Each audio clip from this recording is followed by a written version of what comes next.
Alright, I'm still expecting a few more people. Oh, okay. There's coffee, there's water. Oh, yeah. Just came prepared. Beverages, looks like. Oh, we'll get some coffee though. Bathrooms are back here. Handouts. They're up here. Take some paper. You can prepare with some candy. Uh-huh. Listen, I am who I am. That's basically a lozenge. I'm glad we decided not Yes, to bring the actually. same handouts. It worked out great. It worked out great because yours. Also, had nothing to do I with found it. out a fun secret But it all about singing. complements each other. It's Eating all, you chips know. before a Yeah. show is really good because the salt dries out all the mucus in your voice, I had no idea who was but the starch maintains like a lubrication situation. I'm like, oh shit. Right, right. That's what what's her name? The woman who unfortunately died of a drug overdose. What's her name? Yeah, my wife was like, "Don't you need to like write note cards?" She was a really good singer, but she was like super skinny. She died from heroin, I think. But she Yeah, was my like, wife was like Grammy "Don't you nominated and need shit to like like that. write out note Won cards many about awards. what you're gonna talk about?" I'm like, And it was "I like don't know what potato I'm chips. talking about." Just plain and salt potato chips. I'm like, Chip, not do that. We're going to jump right to the Q&A. That's right. Just read our handouts and ask us questions. And drink piss, apparently. Cheers to that. Tang flavored hydration powder. Hell yes. But he's got his sweet water and sure stickers on there. So it's legit. So you know he's a sound guy. It's because my wife bought a 3-pack of these water bottles, all the same color. So we're like, how are we gonna know whose is whose? So it's what I had. Like I have 50 of them at the house, you know. I'm like, sure. I'm trying to dig mine up. So I could hand those out tonight. Right. I'd like some stickers or something. I want to contact Sweetwater and be like, give me like $5 off my order and keep the stickers. You know, I have plenty. I don't need the candy. Yo, yeah, double up on the candy. I had to hit up the, you know how Base Pluckers has the new PA and lighting Yeah, store yeah. and they're trying to like sell this stuff. I was like, hey you guys, I'm doing this thing tonight and it'd be awesome to promote what you're doing. You have any stickers or something that we can like, Yeah. and they never wrote back. Yeah. Pretty good collection of Part way for last minute, I should have done it like a week ago, but Yeah, I haven't checked out the Sound and Light, but they have a lot of good bases there. I haven't been to the new space, but I know they're getting new stuff in all the time. So Oh, the Base Plucker thing? yeah, it's nice to have another local option for a year. Yeah, absolutely. Yeah. Absolutely. Well, when the store is all about bass and owned by a bass player, you know, like he's gonna carry some good stuff. And now it's like one-stop shopping on bar. Yeah. I go to the drum shop all the time, but I don't go to the guitar shop. Right. Right. Smart idea to put them all on that one. And I think, because I went there when Eddie sold guitar pickers. I think moving that drum shop in there was really like, I don't think any of that was ever planned, but it was like a really good move. Right. And to be fair, like, I've lost a couple of cables during Katie's gigs, and I've been able to walk behind there. Right. It's like, you get a patch cable, some wings. Well, I now go to that drum shop just because I want to support them. Oh, yeah. If I need a few sticks and a drum band, I'm like, I'm gonna give them my money. Yeah. Absolutely. Yeah. Sweetwater has enough of my money. I like David over there. Is that the guy that set up your guitar? Yeah, he sold me a couple of guitars when he was at Finkelstein's. Yeah, I just saw him the other day. He forgot again. He's like, "Are you playing with again?" Yeah. David had a great time in the 80s, I think. Yeah. He's a nice guy, but he doesn't remember a lot. Yeah, that's cool. He's a King's X fan. Oh, all right. It's a, I guess they came into Finkelstein's because I guess they played the whiskey at one point in time way back in the day. Oh shit. It's like, that would have been awesome. Wow. I can't even imagine. There she is. Hey. all the way to the back. I found out today you're a drummer. You might appreciate Not this. outside, then you've gone too far. My son's drum teacher told him that Bernard Purdy is doing a clinic up in New Bern on December 16th. No way. $75 a ticket, which isn't terrible for an all day. I think it starts at Bernard Purdy. I guess he lives there now. Newburgh? Yeah, Okay, don't. but For definitely some going goo? to that one. Because I told him my cover band We used to play Rosanna with our old drummer, and he had that double shuffled like down. Our new drummer's like, I don't know about that. So I told my son about it. He's like, What's well, the date again? December 16th. I told him about it. He was listening to it, and you know, he's only been taking lessons like a year and a half, but he's sitting in there trying to do the ghost notes and stuff. Is it during the day or is it at night? I think it starts at 11. I'm not sure in the morning. Might be able to get up there and back. So that's something at night. But Yeah. But yeah, $75 to go hang out with Bernard Purdy and get some tips and tricks. and what's he doing in Newburgh? Where's he? I have no idea. Where's he doing the clinic up there? His, Amy my Winehouse. son's that was teacher her name. said he. Oh, yeah, guess yeah, his yeah. I remembered. up there. So it's like, is it space then? You know, Yeah. I didn't Because usually it's like a drum shop or a place that's particularly get on It's her train. it's at some community theater, Right. I believe, I is think where they're holding she it. became popular when I just wasn't paying attention Yeah. to modern music. Absolutely. And she wasn't on the stuff that I was listening to channels. Mm-hmm. And obviously I've had to play a couple of her songs, and I like her Tony Bennett stuff. Yeah. But I didn't know a whole lot about her. 414 Pollock Street. And I still River. really not like everybody else does. No, I don't know a whole lot about it either. I only know a couple of her songs, but like What's your I do what's your number? I'll like send you a when link to there are that. like vocalists who give like their specific vocal stuff. 4614. And when I saw the interview, she mentioned eating potato chips before a show, and I was like, "You would think that'd be almost counterintuitive?" And she was like, "No, it dries like your throat." You sure your drum They teacher's really not all right? So I phlegmy and looked it stuff up. I before was a show. like, no shit. Yeah. And I'm like, that makes so much sense.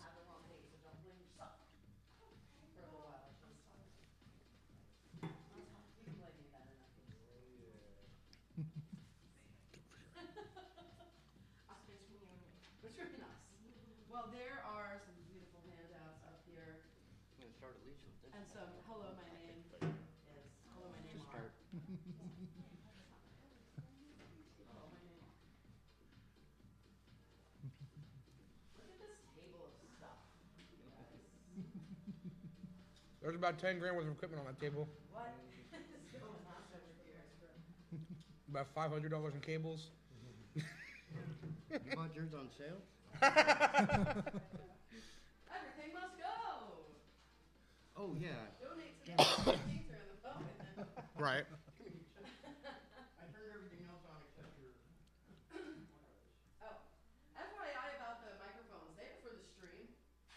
So when you are talking into them and nothing seems to be loud, and when you're looking at someone talking to a microphone and nothing's loud, you're like, I thought these were sound, folks. Microphones aren't even working. The speaker's on! It's all a sham! It's live! Flip tables, just please remember that. This is for the stream and not necessarily for the room volume. So project, No, beautiful panelists. absolutely not. Hi, y'all. Welcome to the Not Things Are in the projectile Poet. vomit. We're Sposie group tonight, as opposed to what it has been, and I'm excited because that means we can really get up close to all this stuff, but not too close, because there's a lot of cool gear up here. Thank you, panelists, for bringing in stuff and for sharing your knowledge today. We're going to start by going through our panel line. Panelists, tell us who you are and a little bit about what you do and why you want us to come discuss sounds things with us this evening. I'm your host, Celia Salem, by the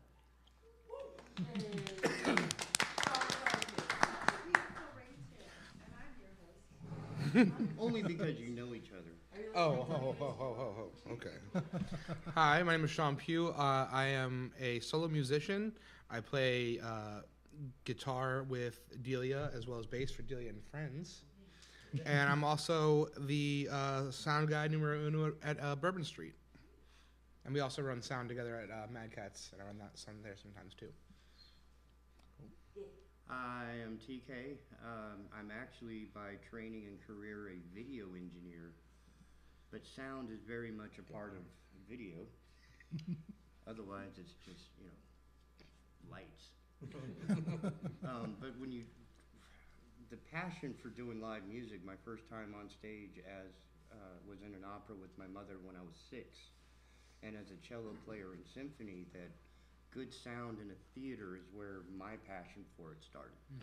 and combining, I do the voice in the pen, and I do a lot of live performance where I'm running the sound, I'm running the monitors, and I'm recording the video, and I'm recording the audio for Mixdown in studio. So there's a range of what sound can do. It can be a solo person, it can be a duo, or it can be, you know, the Port City Players doing the Mardi Gras gig, if y'all have ever been to one of those with like 40 people on stage.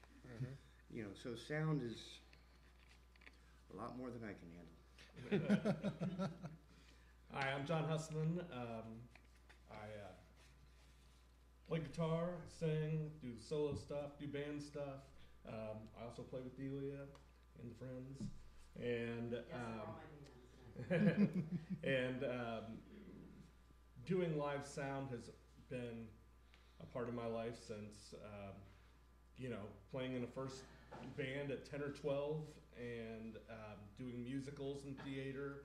And I just think that I also learned early on that it used to be, I mean, stuff we're going to talk about, things are more affordable now, but it used to be the boys with the toys that got to play ball. And so I learned early on that you had to own some of this stuff and know how to use it properly if you wanted to progress and keep working.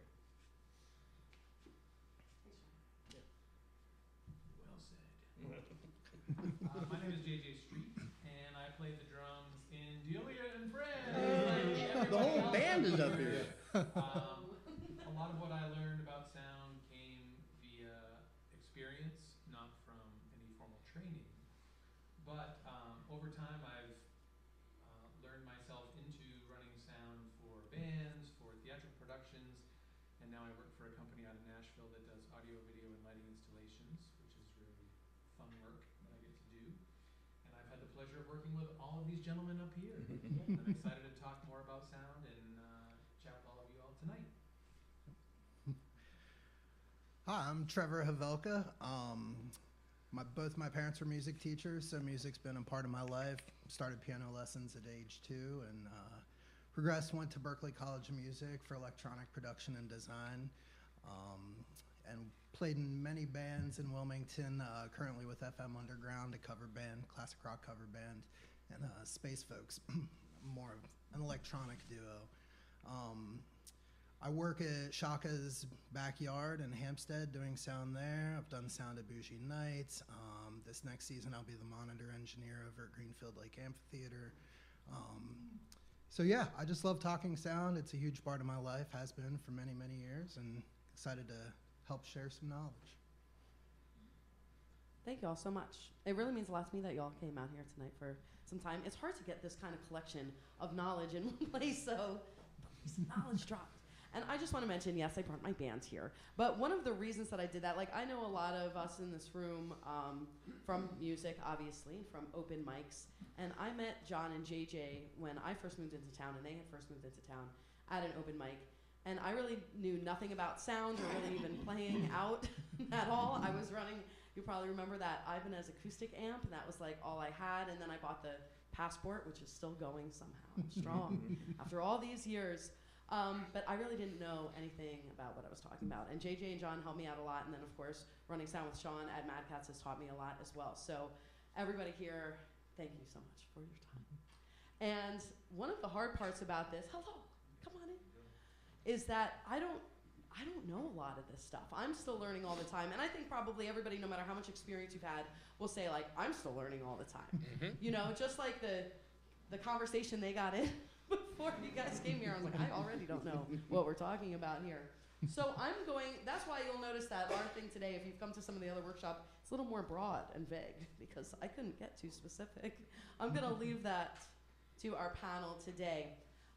Thanks also for bringing handouts. JJ, you really made some beautiful handouts. And one thing I noticed that you started with is this like glossary of terms. And yeah, and that's so important because I think sometimes, especially if you're in a band and you're at a gig where you're not running sound, you're trying to talk to a sound guy or you're trying to explain things to your bandmate that runs sound, and you're like, it sounds weird, it sounds kind of odd, and they're like, what do you mean, how so? And you're like, I don't know, weird, man. This might help us kind of define a couple of terms, and maybe we can talk about some of those terminologies and how they relate to that. JJ, can you lead us through your glossary? We don't have to go through every one, but what's important? What's the most common stuff that It's all we important, need to Delia. know? Well, I was talking about this earlier with John, and I try not to get too deep in the weeds on the science of sound because that's not really what we're talking about He today. said as he brought the diagram. Right. I leave that to Trevor. He's gonna Did you bring the laser pointer? he's gonna get into the sciencey stuff. I'm gonna stick to the surface, but these are terms that I thought might come up if you're ever talking to a sound person or trying to diagnose a problem with a piece of equipment, and you're looking at the label and you're like, well, I don't know what that means. What does that Yes. mean? And so I can skim through this, and maybe if anyone has questions, we can go back Great. and some of those get answered. But so basically, let's see. So starting with active versus passive, like I think this is a very basic concept, but if you're not familiar, some speakers have power built in with an amplifier, some do not. You need external power. So that is on here. Attenuation is the reduction of the signal. A balanced versus unbalanced line is a XLR mic cable versus a 1/4-inch cable on an instrument. A bus would be something you might run your monitors off of, or some effects on a mixer. I also have some effects on here like chorus, delay. Clipping is important. I think we should talk about that tonight. So that's something that we'll circle That's back the to in first more thing we're going to detail. talk about.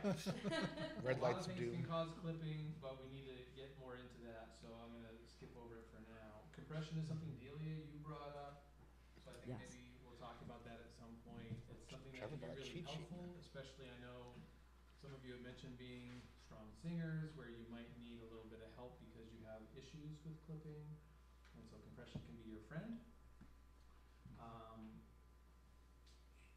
Let me just skip down through and see if there's anything else that we need to talk about in the moment. So EQ is something we should probably talk about. We play in a lot of different rooms in this town, and a lot of people play outside. So how you structure your gain and your EQ really changes from room to room. So that's something I think we should spend a little bit of time on and talk Mhm. about how you set those settings on your mixer to get the best result, which can also affect your feedback. And so if you're having feedback problems, I think everyone's familiar with what that is, but not everyone is sure how to fix it when it happens. So yeah, we should probably talk about that. Yeah, we That want was only to talk 600. about that. And a lot of that flows back into gain. It's the So 1.8. gain is also Comes out something every we should time. go into detail, and you'll see on the flip side of the glossary list. I don't want to get too into the science, he said, bringing this to the work. Also diagrams. I just stole that off the internet. I didn't It's draw lovely. It. I didn't draw it today, but we should also probably talk a little bit more detail about gain. I'm gonna skip over a few things here. Phantom power. If you ever use condenser microphones, you might be familiar with this. So this is a way to power your microphones from your mixer. And yeah. Thank so you. we can go back and answer questions after, but. Indeed, and I think I wanted to just sort of talk about those first so that maybe and since it is kind of a smaller group, it's nice that we can get over here and maybe look at some of this stuff. Everybody arise. I don't know what type of systems y'all are running, and maybe, come on, y'all. Field trip time to the table. And as we kind of look at this, I'm going to kind of point at stuff, and maybe y'all can help me talk a little bit about what it is and how it relates to some of the things that we just talked about. That way, as we're continuing our workshop today, we have this kind of stuff like in our head, so that when we're referencing equipment or we're referencing some of this stuff, it is making sense over here. I can start over here because I brought like my extension cord in. I was like, this is important for sounds. But I'm Clean power genius. is very important. Done. It is very important. And you know, sometimes you're at a venue and like their power's far the hell away and you're like, shit. So I have one of these ones that like sucks back in like a little vacuum. I love that. This one's Sean's and it has like the outlet all the way around. It's important. You never know how many you might need. And I keep some stuff because I don't know too much about all of this. My little like cheap way around that is my equalizer pedal. No, simple. So as we're talking about equalizing and other type of things, we can kind of look at that and talk about frequencies. I think Someone mentioned that earlier that they wanted to. It's my little body raise pedal. It adds a little bit more oomph to it. And my boost pedal, because I noticed I'm a looper. And when I was getting into the loop to get over it, I needed to add a little bit of power to it without having to fiddle with my volume knobs all the time. So that's what I got. We also have some other smaller stuff. Sean, this looks familiar because it has a green zip tie on it, which is what Sean puts on his stuff to say this is mine. Yes. Which is a good sound tip as well. Listen, when you're in a band and stuff starts walking away, you Yeah. start finding a way to make Or sure all the it's open yours. mics that we run, like stuff walks Listen, away. bud, you know it's mine. What you got here? So that would be the M2 Direct Box. It is it is a lifesaver. It has, you can ground your signal. It takes a unbalanced signal and makes it a balanced signal, which helps a lot with, you know, outside noise and stuff like that. And also, I find a lot of problems at Bourbon Street in particular with bands that want to send a 1/4-inch cable into the mixer. And you know what that mixer, the cable snake doesn't have? 1/4-inch inputs. Yeah. So you got to convert it into a XLR signal anyway. So you may as well do it with a little bit of noise reduction and a little bit of a signal boost on there. So it's unpowered. You don't need a. Some of them require a 9-volt battery. That one does not. It's passive. So, and it's got Velcro on the bottom because I often have it mounted to a pedal board. Hey. Some are phantom powered. Oh. Ooh, from the vocabulary sheet. Yep. Use it in a sentence. From the vocabulary sheet, so you mentioned active and passive, and that Yeah. can be applied in a lot of different situations. So I, as a bass player, have a bass that has a switch. So Yeah. passive means it's not going through any type of preamplification. Okay. Active means it is using a power source to provide some kind of amplification, such as the direct boxes can be active, passive. You mentioned the speakers, whether they're powered or not. Yep. Thanks, y'all. What's this and whose is it? That's mine. Okay, That what is is my in-ear monitor rig. Oh, So that actually has two pieces to it. It's got What's the, this piece? the send and receiver, and then the headphones that you just picked up are the actual monitors. And it's USB rechargeable. It's the X5 system is fairly budget. They're not the most reliable on the planet. I'm sure everyone has had their host of issues with them, but I'm a big proprietor of if it works for me, I'm going to keep using it until it doesn't work. So I bought those KZN headphones online. They are in-ear monitors. They have 3 drivers in them, which is the little tiny speakers that send the sound out, and bought them for $30. okay. And they're metal and really hard plastic, and they are delicious, just wonderful for the ears. Did you say delicious? Yes, Wonderful. they're grape flavored. They're great flavored. Good to know. Before or after the earwax? Yes, What is this little thing and whose is this? that's the that's the other side. That's This is the other part? that's the receiver. That's what receives the monitor signal. This says street on it. It's mine. Yeah. What is it? Hey, I also, Oh. like Sean, wanted to give people an idea about in-ear monitoring, which Okay, you might cool. want to just table into a conversation. I think so. Yeah, yeah. Because it's a thing that I think a lot of people have questions about because they haven't dabbled with it. And when I first started using in-ear monitors as a player, it was tough, and I didn't like it. But I got used to it, and now that I'm used to it, I'm addicted. And I hate it when I play gigs without them. Okay. And with one of these hardwired models, you can try it for like $100. Yep. For the receiver and the in-ear monitors on Amazon, and if you love it, you can get into systems worth $1, $2, $3 grand if you want. But for very minimal investment, you can at least try it out. Yeah. So JJ, yours is wired. Mine was That's right. wireless. That's right. So JJ's takes a cable and runs it from his pack all the way to the mixer. Okay. And Which mine, for like drums, keyboard, Yeah. you know, someone that's not moving around, a wired. I have in-ear system is friends fine. that are out in Nashville that are guitarists that are playing Nashville stages, but they have the wire run up through their jean leg and clipped into their belt because Well, they're not moving around a whole lot. CB So. doesn't. My duo partner also has. I have 4 of those in my rig for the PA system, mainly for drummers and sit-down players. But he wears his in Yep. stereo, so he has placement where yours is a mono. Yep, mine is mono. So that one you can do mono or stereo. So in the case of my duo, my guitar player, singer, wants me a little bit more on the left, and then he can split his guitar for himself right and left, independent of what the front of house is hearing. And then my in-ear system is listening to the front of house. So I'm controlling the mix in real time, knowing what my speaker is hearing independent of what he's doing. So in-ear monitors are a game changer. You will save your voice because you can no longer have to scream to hear yourself over the room because the room is gone. Yeah. The downside is, and I highly recommend anybody who does go with IEMs, pack an extra microphone that only goes to your IEM because you will not hear people trying to talk to you. Yeah. And if they're trying to write their request on a $20 bill, you want to be able to hear them. Yeah, you need a room mic. I was actually going to say the same thing, just running sound when we do the trio and different things where JJ's playing drums. He does have a room mic that we're probably running through the mixer, correct? Yeah. Yeah. But It has to. at that point in time, Just for us. It only goes through the monitors, not Yeah. through the main speakers. and I don't use in-ears, but for him to be able, I mean, if he has those things in and I'm shouting a song change or a thing, you can't hear anything without the room mic. And So- sometimes you'll see people who actually have two microphones on stage, one that goes out to the crowd and then the other one that they can talk to their bandmates Yep. through. Which is be a little too isolating if you don't.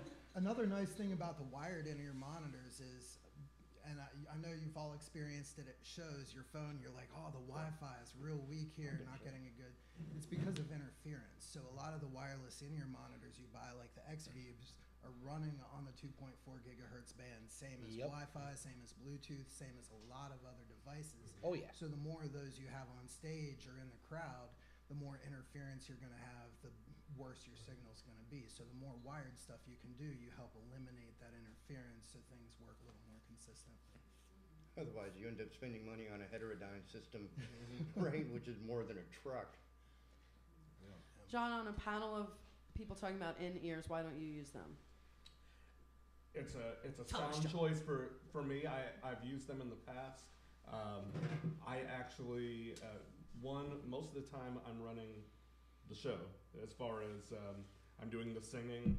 I loop in a way that even in the band I'm singing my own harmonies live, and so for me having some idea of what's going out in real time to the crowd, I'm just more comfortable there. And every time I've used in-ears, for me, it's been kind of the all or nothing. It's like, and it doesn't blend the same. I'm sure if I spent time doing it, like JJ said, I mean, if I took a year and bought the system, and whatever, I'm just so used to doing it the way I'm doing it. I also don't use, I use just enough vocal monitor to not wear out my voice. Yeah. So my stage volume is not crazy, and so I do need monitor setups. Especially we were talking about, some of those gigs like the Jimmy's gig, where I can't hear. I have no idea what's coming out of my guitar. I don't have any. Yeah, it is just loud, drunken 16-year-olds right here, and so like I would bring in a separate monitor for that show, just to be able to not strain my voice and not wear it out. But it mainly has to do with my looping, I think, and being able to blend that sound live. Yeah, I've always struggled with the in-ears. Also, I just don't like stuff in my ears, really. Like, even like earbuds, I'm like, The thing about but I in-ears- like to hear the live mix. One Get a- thing I'd get a like to set of add about headphones. the in-ears Yeah. is they do provide a level of hearing protection. Yeah, as well I think on that's stage. an So important having thing to to mention. overcome those monitor mixes, I mean, it can get real loud over time. You might notice like, oh, I got done with my 3-hour show and now my ears are ringing. So the in-ears, you can set your volume level to a comfortable space where you're not ruining your hearing. I got them when I was playing with Jess yesterday because Devin is one of the loudest drummers on the planet. And we would play at Bourbon Street stage. And if you've ever been to Bourbon Street, if you're ever on stage, all you hear is drums. All you hear is cymbals clashing against the glass behind you and the snare bouncing off the walls because it's a little box sound cannon right there. And so I got them exclusively to save my hearing. But I will say over the course of a night, one of them inevitably pops out, and it's on purpose so I can hear whatever anyone else is doing on stage.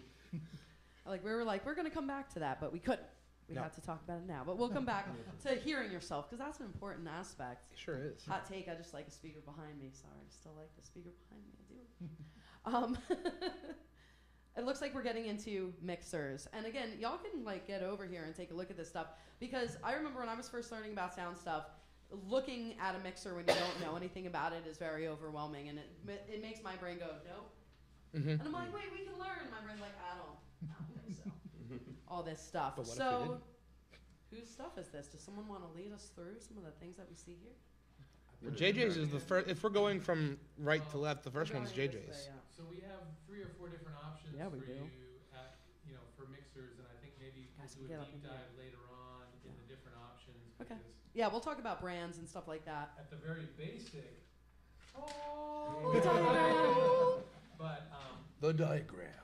we get into the differences of analog and digital and mixing wirelessly, because now you have so many options. Yes, thanks for bringing the tablet over here as well. This is actually what I'm more used to mixing on at Mad Catz, and so I still get a little brain pain when I look at like a regular mixer, because I'm like, oh, I'm not used to that. I'm just used to doing this on the screen. So thanks for bringing that over as well. Are all of these? Some of these are yours too, right, Sean? Only the smallest one is JJ's. This guy. The smallest little Behringer board right there, the little tiny baby boy. Okay. Now I brought that as an example of something that I keep in my bag as an emergency backup, Mm-hmm. because normally I'll use a digital mixer similar to what's mounted in the rack at the end. But in a pinch, if I had to, that mixer you could buy brand new for less than $200, Mm-hmm. and I could run a show off that. John and I were just talking about it. It's like, if we had to, we could plug that up to a I couple have power one too. speakers. Yep. Mm-hmm. You got a few inputs, get your show up and running. If your mixer dies, I've got that in my bag. It's like, I'll pull it out. I literally have like the Mackie version of that in a glove box. Yeah. and it's just in case, as Yeah. I've told Delia many times, 2 is 1 and 1 is none, as far as your cables and everything else. And Batteries. Backups for your backups. yeah, Mhm. backups for the Mhm. backups. And you don't want to lose out on a $200 or $300 show because of You're an out of gear. $8 cable. Yep. Yeah. And I've watched people not play shows here because they didn't bring a 9-volt battery for their guitar. I did not just walk to a gas station before a gig the other day. Yeah, how many sound people pass out? in You the can ask some battery? questions if Yeah. you want, please. A lot of walking back and forth. No, shut up. I have the solution for that. So it's the 21st century. I've been doing this for 40-something years.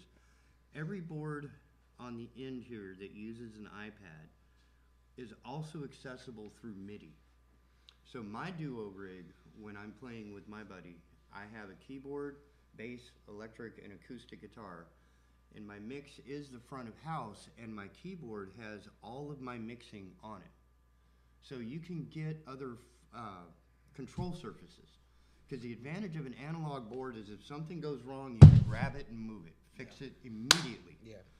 With a digital board, you got to go find what page you're on, go back to home, find your channel, find what the hell's going on, unless you have a control surface. And I'm a big fan of a control surface because it's not running signal. What's a control surface? It's the actual. it's the hardware. actual knobs, but it's not controlling the sound, it's controlling the mixer. You know, I think maybe just because. Get in here, John. Something tactile, I mean. Exactly. Yeah. Because It's the interface. before the iPads, and I was the last guy. Like, I was the holdout. So was I, man. I bought it before I got here. Because I like the knobs. Yep. And I think it is a little intimidating to look at this and go, like, what does all this do? All these inputs, and some of this stuff I've been playing in bands for 30 years. Some of this stuff I've never used. Mm-hmm. You know, like, in all honesty. But I think if you go back to some of the terms that are on the thing, and you guys can help out with this, but literally microphone input. If you haven't used the microphone and plugged it in yet, then I can't help you. Quarter-inch input. Plug your guitar. Where we start talking about the gain, and I'd like to get more into that Oh, I've got an interview. with people who even know more than I do. But these gain, this is something that's super important. But basically, it's your first line in. You plug something in, now you're getting a signal and you're controlling how hot or cool that signal is. And there are things like I use a condenser microphone for my vocals. So I require phantom power, the phantom power button. is somewhere on here. I don't know this mixer. There you go. So I'll turn on the phantom power for that. So my microphone's really, really high. So I almost use no gain. Most people are using an SM58 or an SM57. You're gonna need to control that gain. I also think that this is just low, medium, high. Most mixers are set up like this. I think, you know, I go back, the 1604 Mackie was the Yep. OG That was it, 16. of an affordable mixer for people, and this kind of based off that premise. But literally you have, just like your EQ on your radio, low, medium, and high. Here's your high, here's your mid, here's your lower mid, and here's your bass. And so you have all that in here, and this one will have a pan left and right. And so if you're running stereo, most time, like for some of these shows, people might just be bringing one speaker, so mono. But you have your speaker out for one speaker, you have speaker out left and right for both speakers, and you can pan, literally, whatever's plugged into this, left or right. And so then you have your volume control per channel and your master volume. And we kind of talked about this a little bit earlier at dinner. There's some controversy now, I don't know why, about the master volume. But when looking at things like online, you know, the master volume, back in the day, before powered speakers, you really had separate power amps, everything was a component. Now, it's in a box. Like the speaker, Pre-tuned. the amp, Pre-tuned. pre-tuned. Yeah, like you don't have to buy a separate EQ for one speaker and a whole rack of crap. And That's what I carried. And so part of this, back in the day, most of the time, you had a power amp separate, and you crank that up, and then you controlled the volume and the compression. So this, nowadays, I mean, for me, I'm using the master set up to Unity where we're not clipping, and then I'm controlling the sound per just the sliders. And I think like that is the whole premise of the mixer. The other thing you might have, this one has two, you have auxes, and your auxes are for your monitor out, so left and right. So if you have just one speaker, one monitor out, and then you control what's being plugged into per channel separately out to the monitor. So you can get a separate mix of what's going out front versus what's coming to your monitor. And I think that just demystifying the buttons. Yeah. I think just having that, and then you can have a conversation about buses and auxiliary inputs and outputs, and it's not so scary. John, if you hold that up and look at this basically breaks down what he's walking through in For a linear each channel. fashion, but it's showing you each of those knobs as you go down the line of your, It's called a signal channel strip. flow, as your input is coming into a channel, going through the gain, the EQ, and then all the way down to the fader on the way out. Yeah, When you say it's hot, does that mean there's more power, or when you it's a say- stronger signal. Yeah, so. Yeah, can I jump in on that? Go I for want it. to start, because we haven't talked about gain yet, which is the very first and the most important. I would like to introduce gain as two different concepts. One is going to be a closed system. That is a system that's not open air. An electric guitar plugged straight into your mixer is a closed, what I would consider a closed system. A microphone of any kind, I don't care if it's a drum mic, guitar mic, vocal mic, the gain behaves a little bit differently. And if you think of signal in terms of, if I have an item, like if I can say that this is a known quantity of sound, and I hold it here, my gain is going to start inside when you're, if you look on that diagram, the input knob is going to be a left to right from minimum to maximum. If I know this is my known quantity, my gain will start at the lowest, almost at the cartridge. The more I increase the gain, the sensitivity looks for this point. If I turn the sensitivity up too far, this is my mouth, this is where I'm singing, and now my sensitivity is here, I can sing the same volume here and still get it picked up. The problem is, it's in a circular format. You're picking up everything around You're it, too. picking up everything. So when you set your gain, you want to set the gain for your loudest as close as you're going to be. And this is where we start getting into a little bit of questionable, because we now have in the 21st century digital compression on every channel everywhere, which is a godsend. On these analog boards, the compressors on them are not really musical. So the idea behind a gain structure is that whether you're playing a guitar or a vocal, you want to set your input gain. The very first knob is the most important. And you want them all, whether it's your drums, your guitar, your vocals, as close to a common point. And you would call that your reference zero. That's your unity. That's where you're going to start. You want that to be even and zero and clean. You don't want it to clip, and you don't want it to be too quiet. You don't want your faders one at maximum and one down at the bottom. You want to try and keep everything even, so when it's time for someone to take a bit of a lead, it's just a small touch, because at that point you've got it to a game of inches.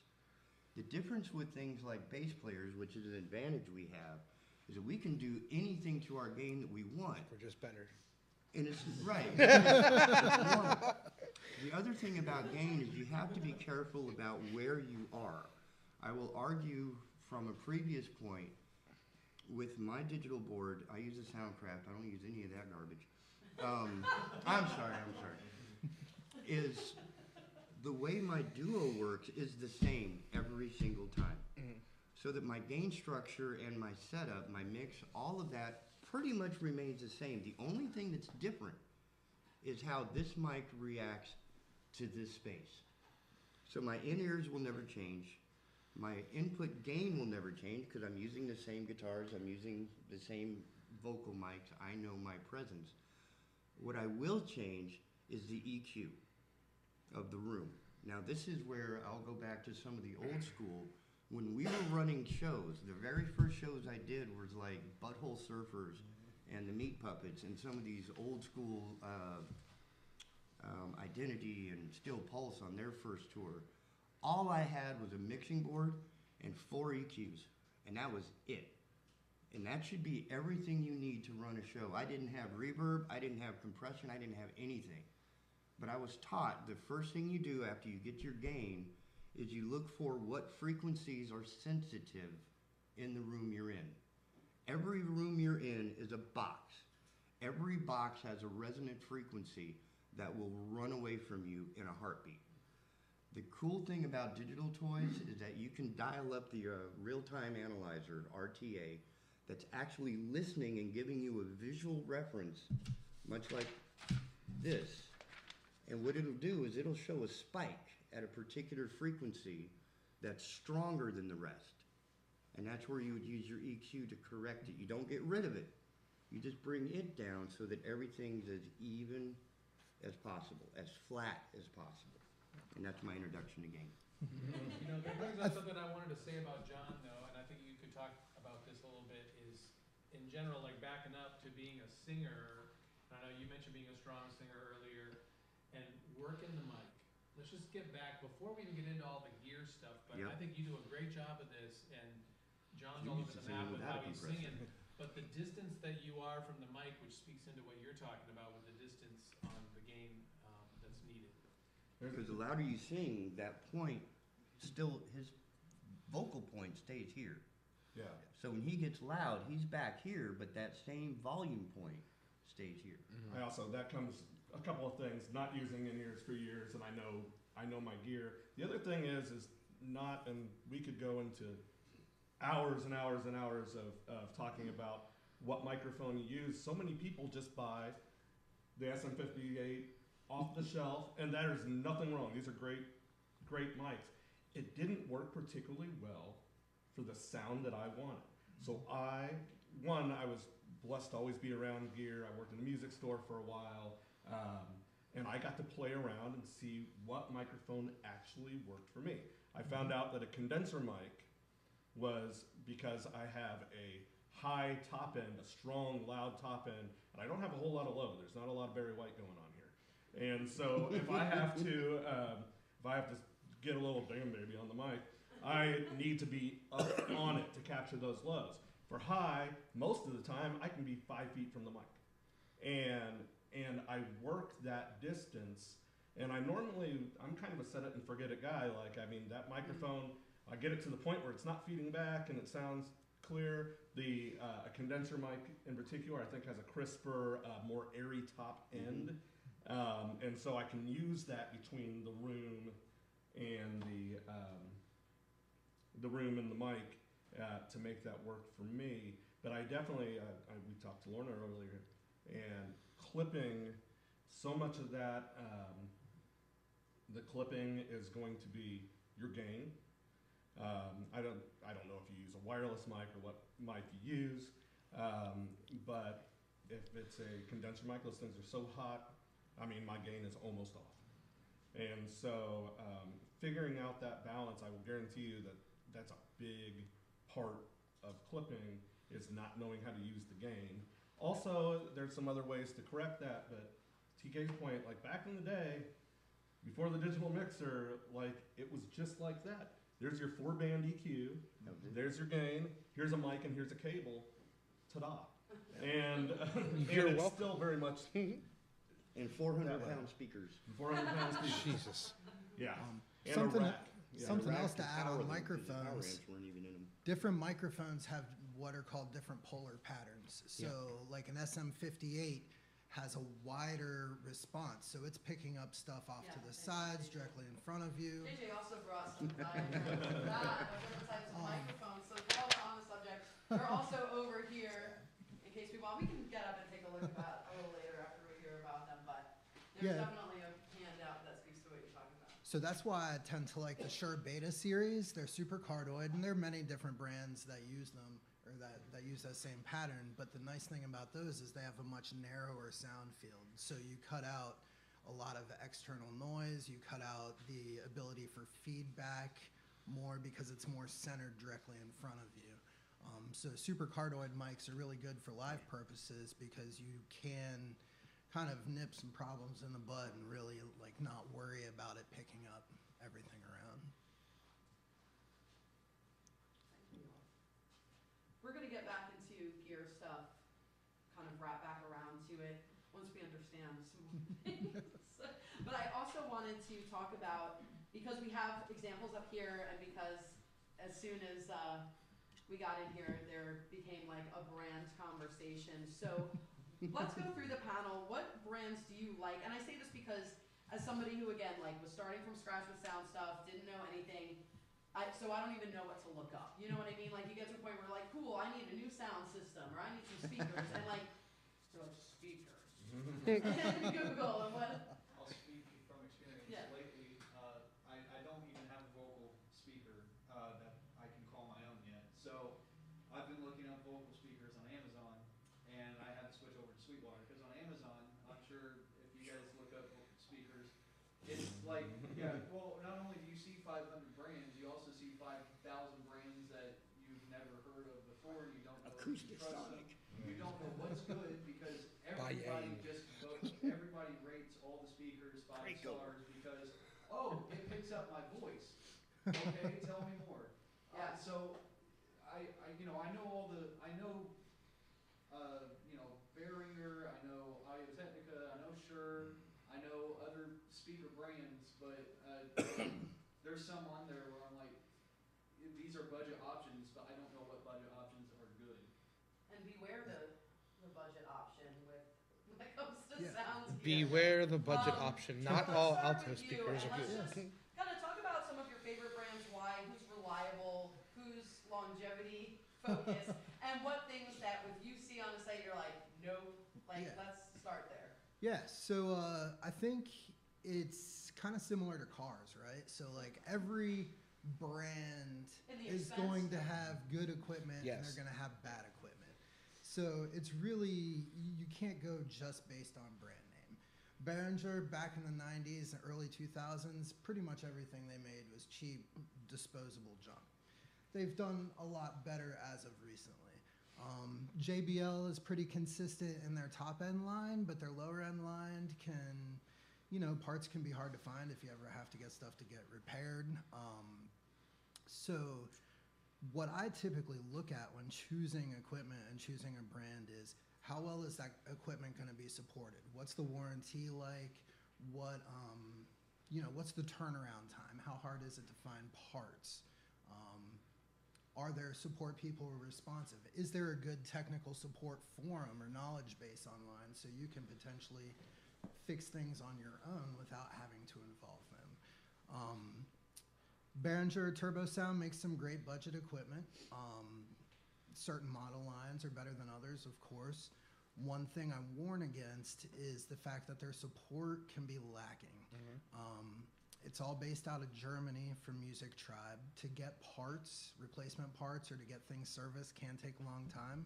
So if you're not proficient in electronics and able to repair these things on your own, that's a consideration to make.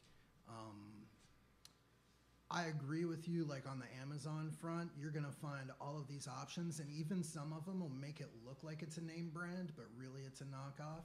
Sweetwater is a great resource to start at. Look at those reviews, look at what their offerings are, and then go out to different places and check your prices to see if you can find a better deal. I did switch over to Sweetwater to see, and I found that a lot of the stuff more, like I said, I'm looking for more budget options, and as I'm sure a lot of us probably use. Yeah. So, and a lot of the budget stuff, like the very first things that I see are the Behringer options. So that's why I specifically brought them up. And the internet is a wealth of information. So there are lots of forums out there where people are talking music equipment, and you can go and read people's opinions and reviews and experiences on different things, because you can't just go by brand name. Some brands might be regarded as really good, but some model lines in that might not be so. So definitely read your reviews, read what other people, and if you have the chance, find somebody who already owns some of it and talk to them, use it, try it out, see if you like it. Speakers, particularly, everybody's got different ears. So like to me, EV speakers sound really super harsh in the mid-range. That's why I like my turbo sounds, because they sound a little more flat to me. But there are some people who much prefer the sound of EVs. So really it all is based on your ears and what you find sounds good to you. Because we're all musicians, we all have hearing damage. Well, I just want to reiterate that point because we talk about this a lot. Sean and I, we're going to talk, obviously there's a lot of information here and there's a lot of it seems very technical and, okay, once I figure out how to sound, I'm going to know how to do it. And it's really kind of not like that. It's really experimenting and it's really listening. And you can say, okay, all of my things are flat across the board and everything looks nice, but does it sound good? So that will always be the most important part, is listening and experimenting and saying, does it sound good? Yeah. So thanks for bringing that up, because I think it's an underrated thing. JJ, do you have some top brands that you are a fan of, or some that you say absolutely not to?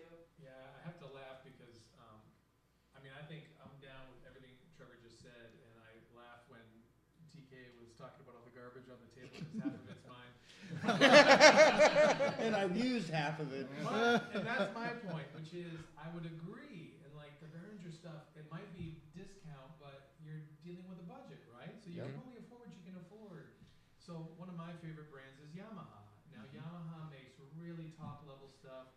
It's well built. Their service is fantastic, and you're gonna pay for it. It's not cheap.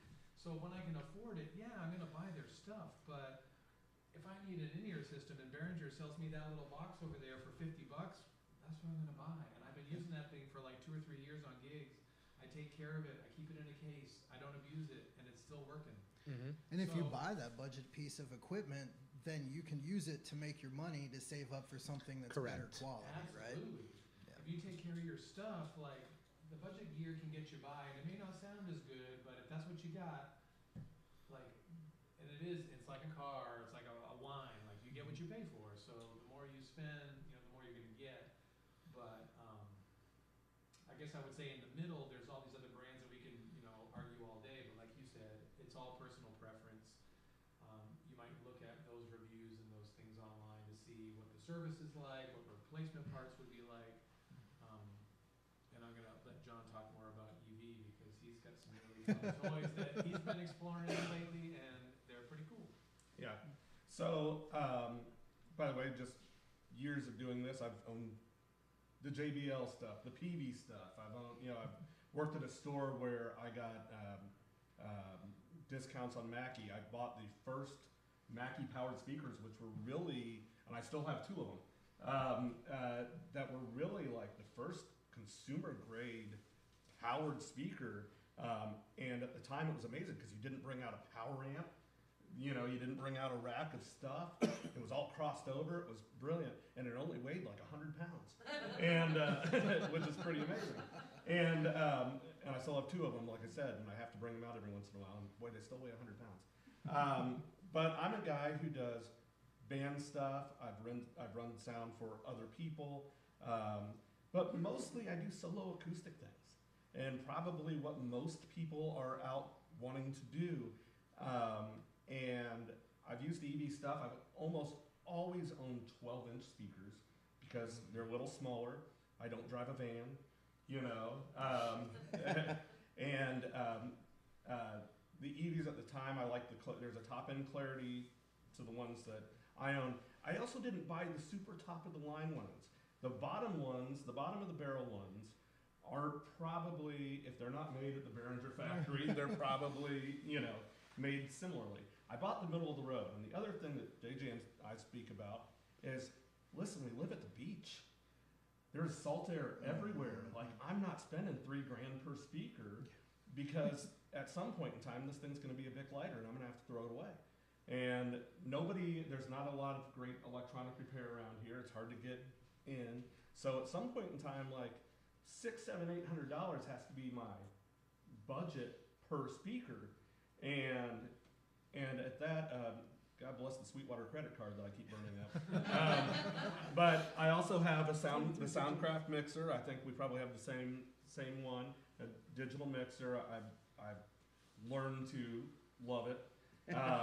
But to speak of something else, this past year, I had all my stuff outside. I was playing at Bigger's Market. A monsoon came in. Oh my God.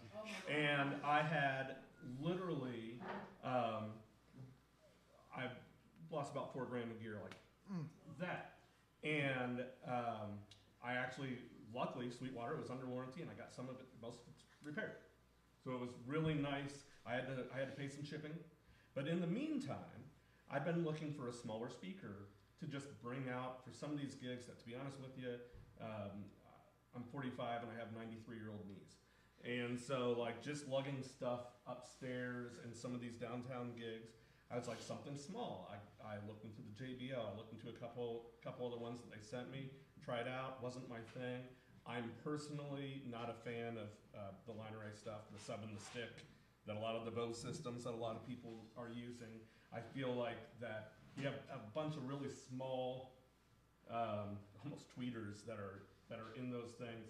And I think it's great if you are making announcements at a conference, but it doesn't really sound great for an acoustic guitar, in my opinion. And I feel like you can clip those top end vocally if you're a strong singer. So it's not something I personally use. Yeah. And 116. yeah.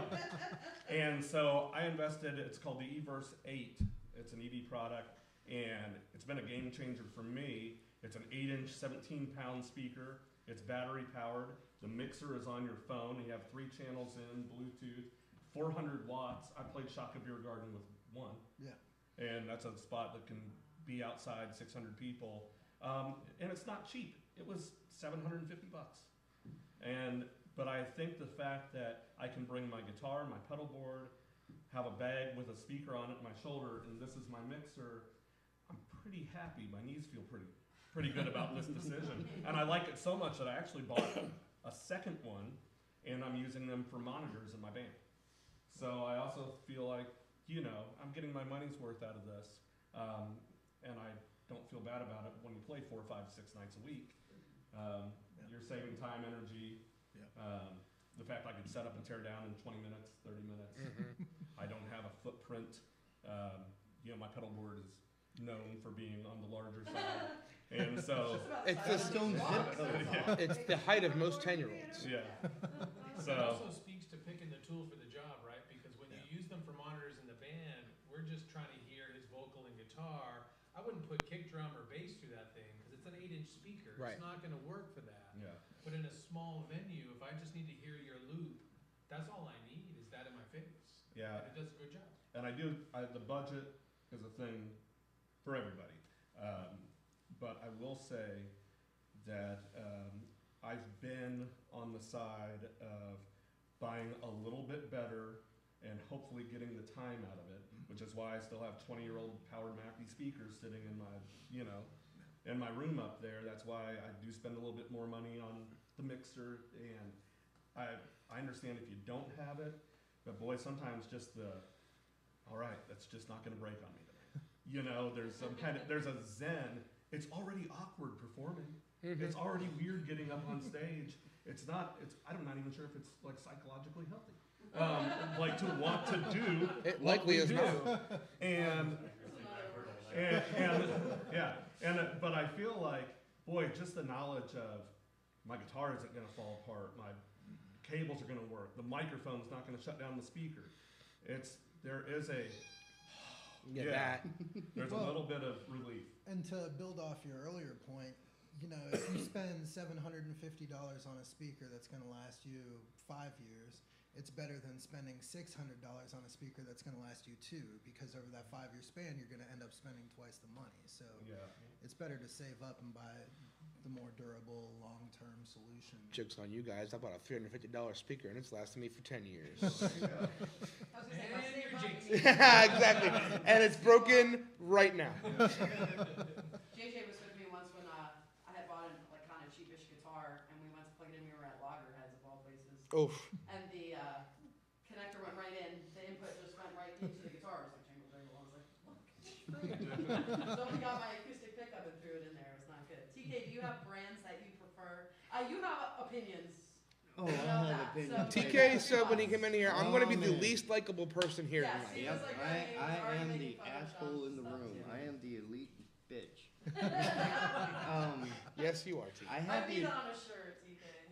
I am the elite bitch. Yes. well, that's what the Mountain Dew represents. I had the advantage of working with some amazing people from childhood, college, etc.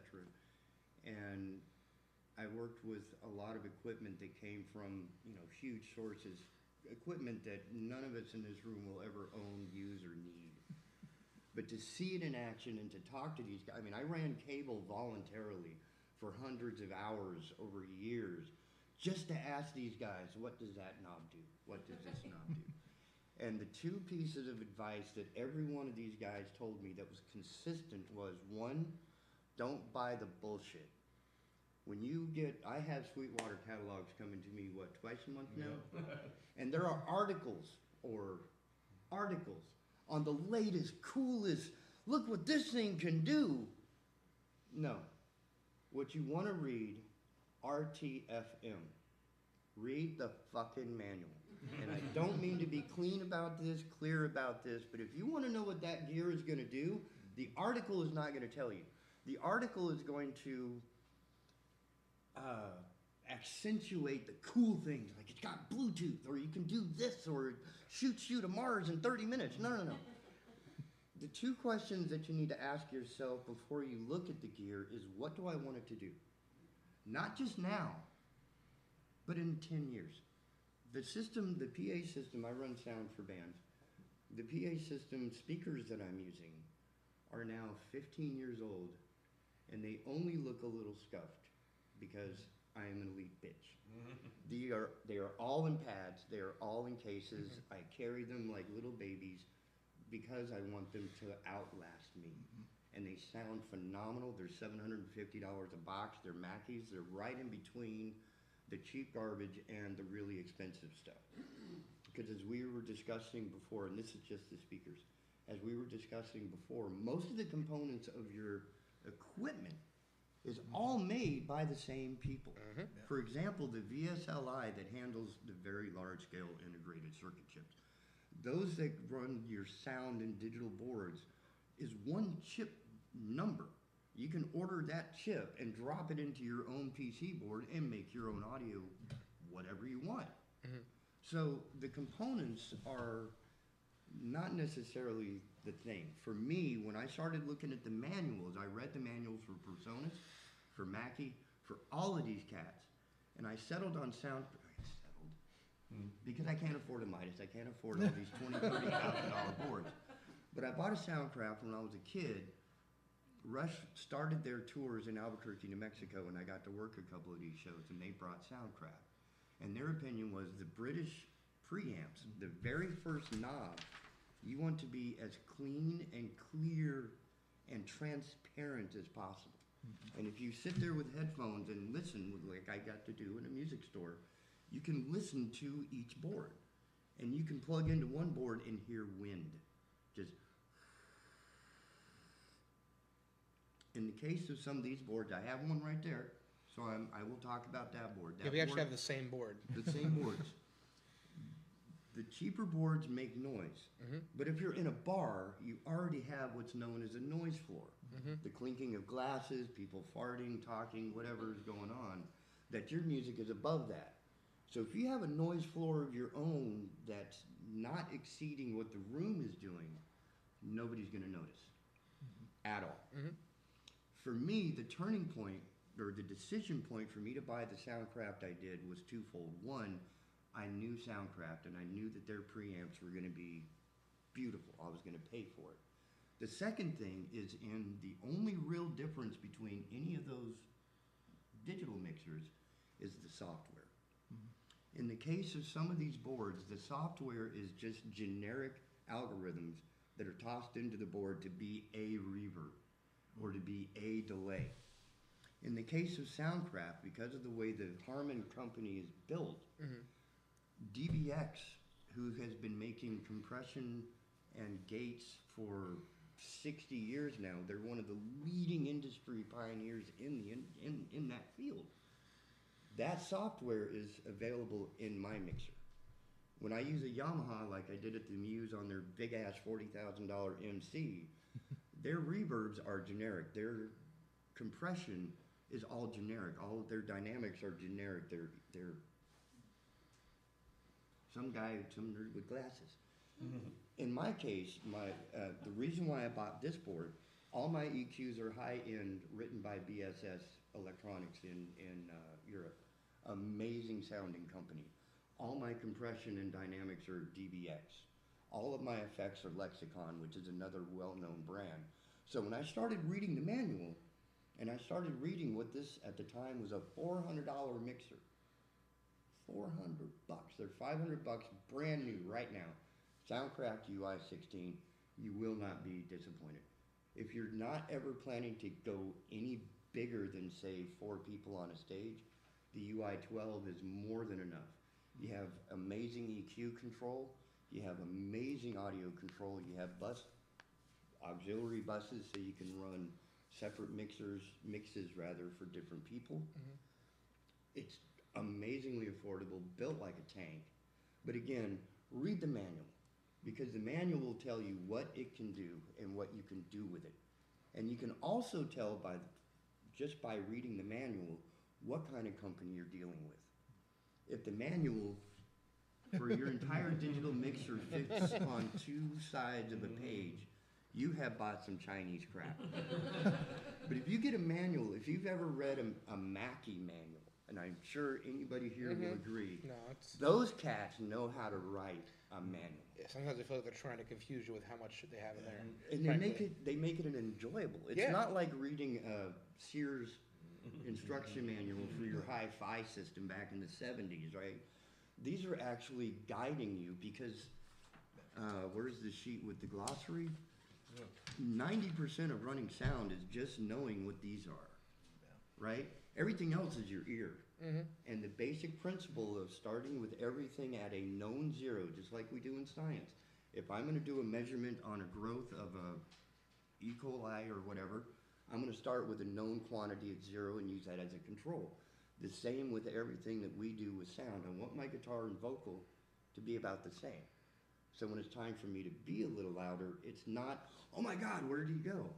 I want everything to be in a nice, even, sorry. So what brands do you like again? On your note about the Mackie, manuals, baby. The manuals, you had mentioned like Sweetwater having the articles about like, oh, this cool new trick.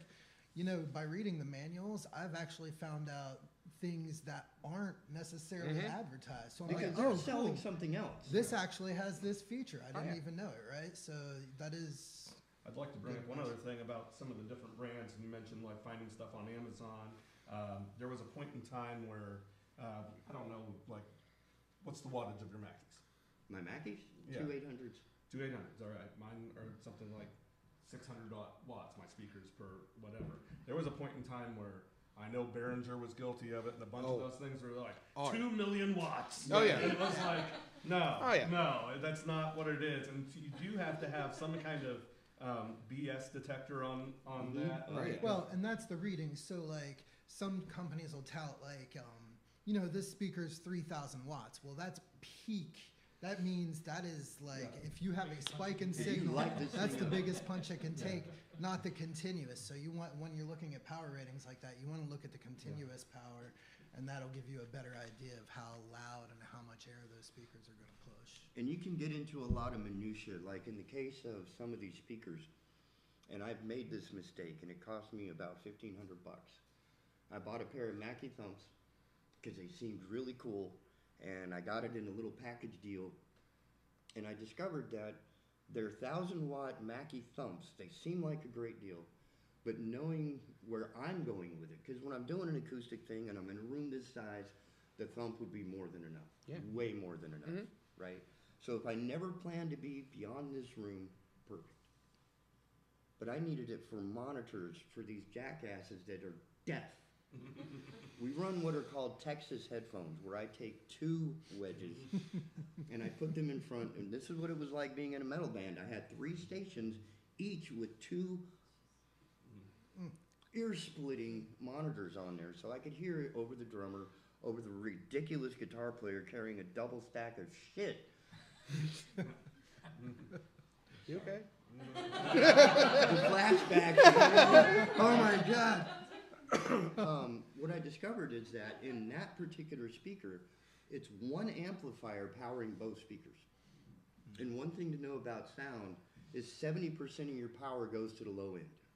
Yeah. So your low speaker, if you have one signal going into that box, a passive crossover will split the frequencies between the 2 speakers. With all that power coming in and you hit a low note, for example, on a bass, suddenly all that 1,000 watts is doing nothing but trying to get that low frequency out at the same volume. That's called ducking. Well, in the case of the Thumps, it doesn't duck. What? No, it just flattens. Ooh. The whole thing will start to clip and sound like ass. Yeah. So I bought its brother, big brother, where the SRM series, which by research and doing a little bit of, you know, what is this about? These are actually some really high-end boxes designed by another company called EAW that Mackie bought the license for and put their own amps in it. Okay. And it's 2 amps. So the low end has its own amp. So the high end never gets compromised when it gets overloaded. And When the you SR look at the instruction manual, they'll call that bi-amping. Yes. So 2 amps. The SRM series of Mackies are what I still have sitting up there that I bought 20 Love years those ago. things. That tower, interesting enough, is the SRM Flex by Mackie. The only thing I don't, and the JBLs, Johnny Acoustic had one. Get in the weeds. I just hate snapping them together like Listen, Legos. I agree wholeheartedly. I just knew you had an opinion about it. And the other thing, when you buy equipment, this is Get me. over here. Do not buy socks. Okay? Buy something that's going to fucking survive. Right? And if you're gonna buy boxes, they sell Pelicans, they sell Anvils, and I bought them before. They're $3,000, $4,000, $7,000, $300, $700. These things you can get at Home Depot for $30. Yeah. Right? What you're saying Get you is a I glue should be gun. carrying my gear in an American Tourister. Actually, the cameras in my other camera bag is actually a Swiss Army suitcase. Yeah. You would be happy to see where I carry my stuff. Sean, you've had shit talked on not only your stuff, but your cases as All my well. cases. Listen, Just as a last word on brands, do you want to defend your Behringer equipment? I Absolutely do. Buy what you want. I bought the Behringer DR112 DSP 12-inch speaker, supposedly 1,200 watts. It's not, because again, Behringer upsells its wattage. But downhill with a tailwind. But I have never had a problem with that speaker. It has Bluetooth built into it, which is what I need if I have to run, if I have to do songs like off my phone in between sets. It has its own EQ built into it, which it didn't advertise for. I was like, ooh, what a fancy bonus. It can go between main and monitor style sound. It just has a switch on it. So it's a flatter EQ curve for monitors than it is for mains. And I love that speaker, and I would probably never get rid of it. And I've had it since 2016. So there. But are there better speakers? Absolutely. I paid $350 for it. Of course there are better speakers. And I'm not going to say that there aren't. I'm just going to say I take care of my gear. I take it and I spray it out with compressed air. I'll do contact cleaner, which is something that everyone should be investing in if you plug anything into anything ever. I am not as good about it as I should be. But taking care of your gear is the biggest thing when it comes to anything. I have a JBL subwoofer now, which is a cool upgrade for me. It also claims 1,500 watts. LOL. It's not, but it's more than enough for the Sea-Witch. Yeah. And that's all that matters to me. I keep that with its padded covering on it at all times. So if you can get covers for your stuff, get covers for your stuff. Yeah. Get the warranty for your stuff. Mm-hmm. Buy what works for you. And if you don't know what works for you, go out and find what works for you. When I first started playing solo, I had a powered mixer that looked like every guitar amp ever. It was, I think it was a Soundcraft, interestingly enough. Since you're such a Soundcraft guy. But it looked like a PV amp head. And I had two Yamaha like CR112 passive mains that weighed more than I do. But they lasted forever. I gave them back to my dad because I didn't want them anymore because all of my equipment was louder and less heavy. But if I could have upgraded my powered mixer to a certain point, I would have instead of doing that because they sounded great. But I like the gear that I have. And so like TK and like everybody else has said, sort of whatever works for you, whatever sounds best for you. You need. There's a saying, actually, it's not the gear, it's the ears. It 100% is the There's a lot ears. of truth to that. Absolutely. And that's honestly why I liked the DR112 DSP is because I could dial in how much bass, how much mid, how much treble for the room. So, because some rooms like Bourbon Street don't need a whole lot of high end. I'm taking quite a bit out of there. Even because I use them for monitors because Bourbon Street has its own sound system, and they're using Yamaha 10-inch tops, I believe, and an 18-inch folded subwoofer for their subs. And they sound great. They sound wonderful. A little bit too harsh for that room, quite frankly, but otherwise, pretty good. I would like to add to your point on maintenance. Uh-huh. The snake that's running across this room here is over 30 years old. Wow. Yep. And I have done thousands of shows with it from, one of them was sorry, you weren't there, Jeff Beck. You know the one. It was Jeff Beck and Ted Nugent. So you're right, John wasn't there. That was a hell of a show. They brought him in on a freaking helicopter, man. So, the point is, if you learn how to take care of the gear and understand what the gear is made of, you can understand a little. I feel like I can understand a little bit more what it can and cannot tolerate. For example, when I go home at night on a cold night like tonight, I know to bring in like my cameras, but I can leave my cables because they're not that big of a deal. Yeah. Right? When you start looking at the equipment you buy, there's a few places where you can cut corners, but it's not. There's no rule to it. It's a rule to what fits you. If you are by yourself doing a solo gig, you can afford to spend $100 on 2 microphone cables. But if you're like me and you're trying to get enough cable to run a 14-piece band and all of their monitors and the mains and everything else, you're going to end up buying snakes. You're going to end up buying 100 cables. Some are going to be 2 foot long. Some are going to be 50 foot long. And you end up at, how many of us at this table have only one mixer? Haha. Half of mine are on the table over there. The thing about gear is that it becomes something you recognize as a collection. I need this for this. Mm-hmm. I can use it for this, but this is better. But if something goes wrong, I have a backup in the car. So the reason why we have more than we need is because if something goes wrong, and I'm on the island, Bald Head Island, I live in Holly Ridge. There's no way for me to go back home and grab that extra 9-volt battery or that extra cable. No. So we pack enough extra shit with us that if something goes wrong, I have a tier of contingencies. That if it goes down to the bare wire, I can run everything I need off of 3 batteries and a rechargeable speaker. I believe it's the John Husband rule of 2 is 1 and 1 is none. Yep. That's military too, I think. Mm-hmm. Before we move on to our kind of setting the room and applying all of the stuff that we're talking about with this equipment, I just want to speak as someone who doesn't know that much, but does play like 6 nights a week and does not own a mixer. This is my Fender Passport. You do own a mixer. It's built into the system. Okay, that's why I wanted to show it to y'all. So first of all, everybody's talking about like heavy stuff, and this is everything that I bring. Because the speaker's hot. Stop lying. You have guns. You lift.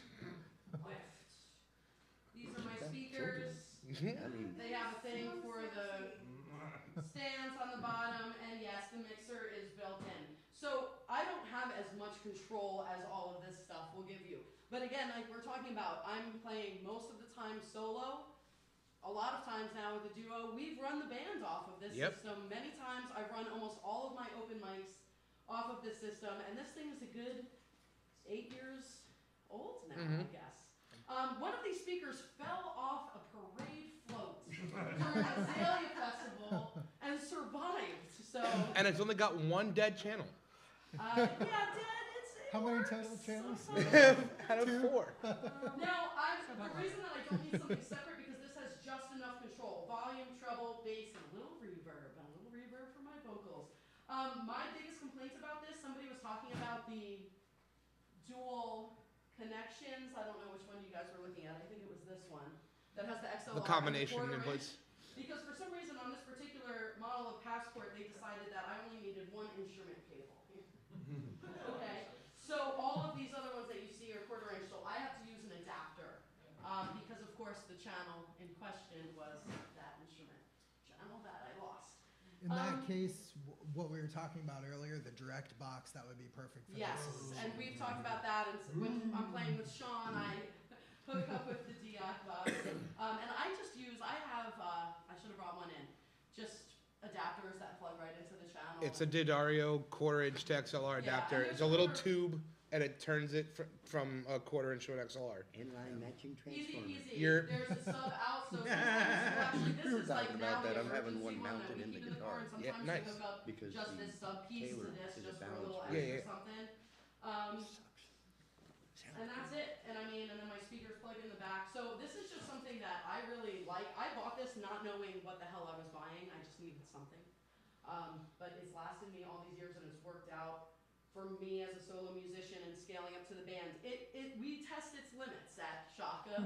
Oh We my test God. its limits sometimes at Sea Witch, especially looping, because we were kind of talking about preventing clipping. What the Passport will do is flatten everything and and you'll see the red Yeah, dot it'll- appear, and it takes everything. So everything that's plugged in, including my vocals, start to sound like this when I've Yeah. overdone it on my bass drum. Yeah, that's stuck. Having said all of that, it's simple, it's lightweight. And what we've done at the Sea Witch before is that I'll take that the mixer that doesn't have any knobs on the front of it over there, and we'll run everything into that, and then I'll run that signal out to the Passport, and we use Passport basically as a glorified power amp. Right. And I can send a subwoofer to the subwoofer channels separate, so I can send only her guitar to the subwoofer, and so the PA doesn't have to worry about the ducking. It won't have to worry about all the bass coming from the guitar, because all that's going to the subwoofer. It doesn't have to work as hard. Now, having said all of that, that's a good transition into our space and how to apply these things that we've learned, because I'm sure we've processed all of this information. These things that TK has yelled at us. Yeah, we're hearing. All right. Yeah. The reason I say that I peek out my passport at places like Shock and Seawitch is that they are outdoor venues and they're large, and I'm trying to reach across a large amount of space. Most of my gigs are not like that. Many of them are in a room kind of similar to this with a bar on the side, and I'm kind of in the corner, and I pop a speaker behind me. I don't even use a monitor up enough that I'm not getting any feedback from it. And sometimes that's the only one I have. I don't even put my other one in front for some of these rooms. So it really does depend on what you're doing, as the panel is saying, and what you need equipment for. So let's talk a little bit about different types of spaces, best practices when you're setting up a room, things to think about. Let's start from the other side this time, Sean, so you don't get left behind. What do you think about this? Especially Bourbon Street's kind of a hard room. It's a little boxy. It is. But then we play all over the place and try to dial it in, and sometimes the electricity in a place can affect it. There's a lot of different things. So we ran into that at Bigger's Market because we thought that it was a battery issue. We thought it was a PA issue, and it ended up being bad electricity. And that's a crucial thing. Go ahead. How do you determine that with so many issues that could be the problem? Like, how do you freaking you sit there for you 10 go minutes through the changing the listen. batteries. You go through the checklist. You go through the checklist. The simplest thing is usually the problem. So the first thing, if your guitar, which is in this case an acoustic guitar, which is has a battery powered preamp, if you're not getting signal from the guitar, the likely cause is either bad cable or bad battery. So you check the cable, still working. Take out the battery. Change the battery, because I'm not licking any batteries. That's the thing. People are like, oh, you're just good, and if it shocks you, no. I'm just changing it if I have any suspicions. TK is like, well, I've tasted batteries from 20 years ago, and they're different now. He's tasting one right now. No, but we went through everything. We checked her pedal board for bad cable connections, and then we just like accepted it and moved on. But then my guitar amp, which was plugged in separately from hers, was also having issues.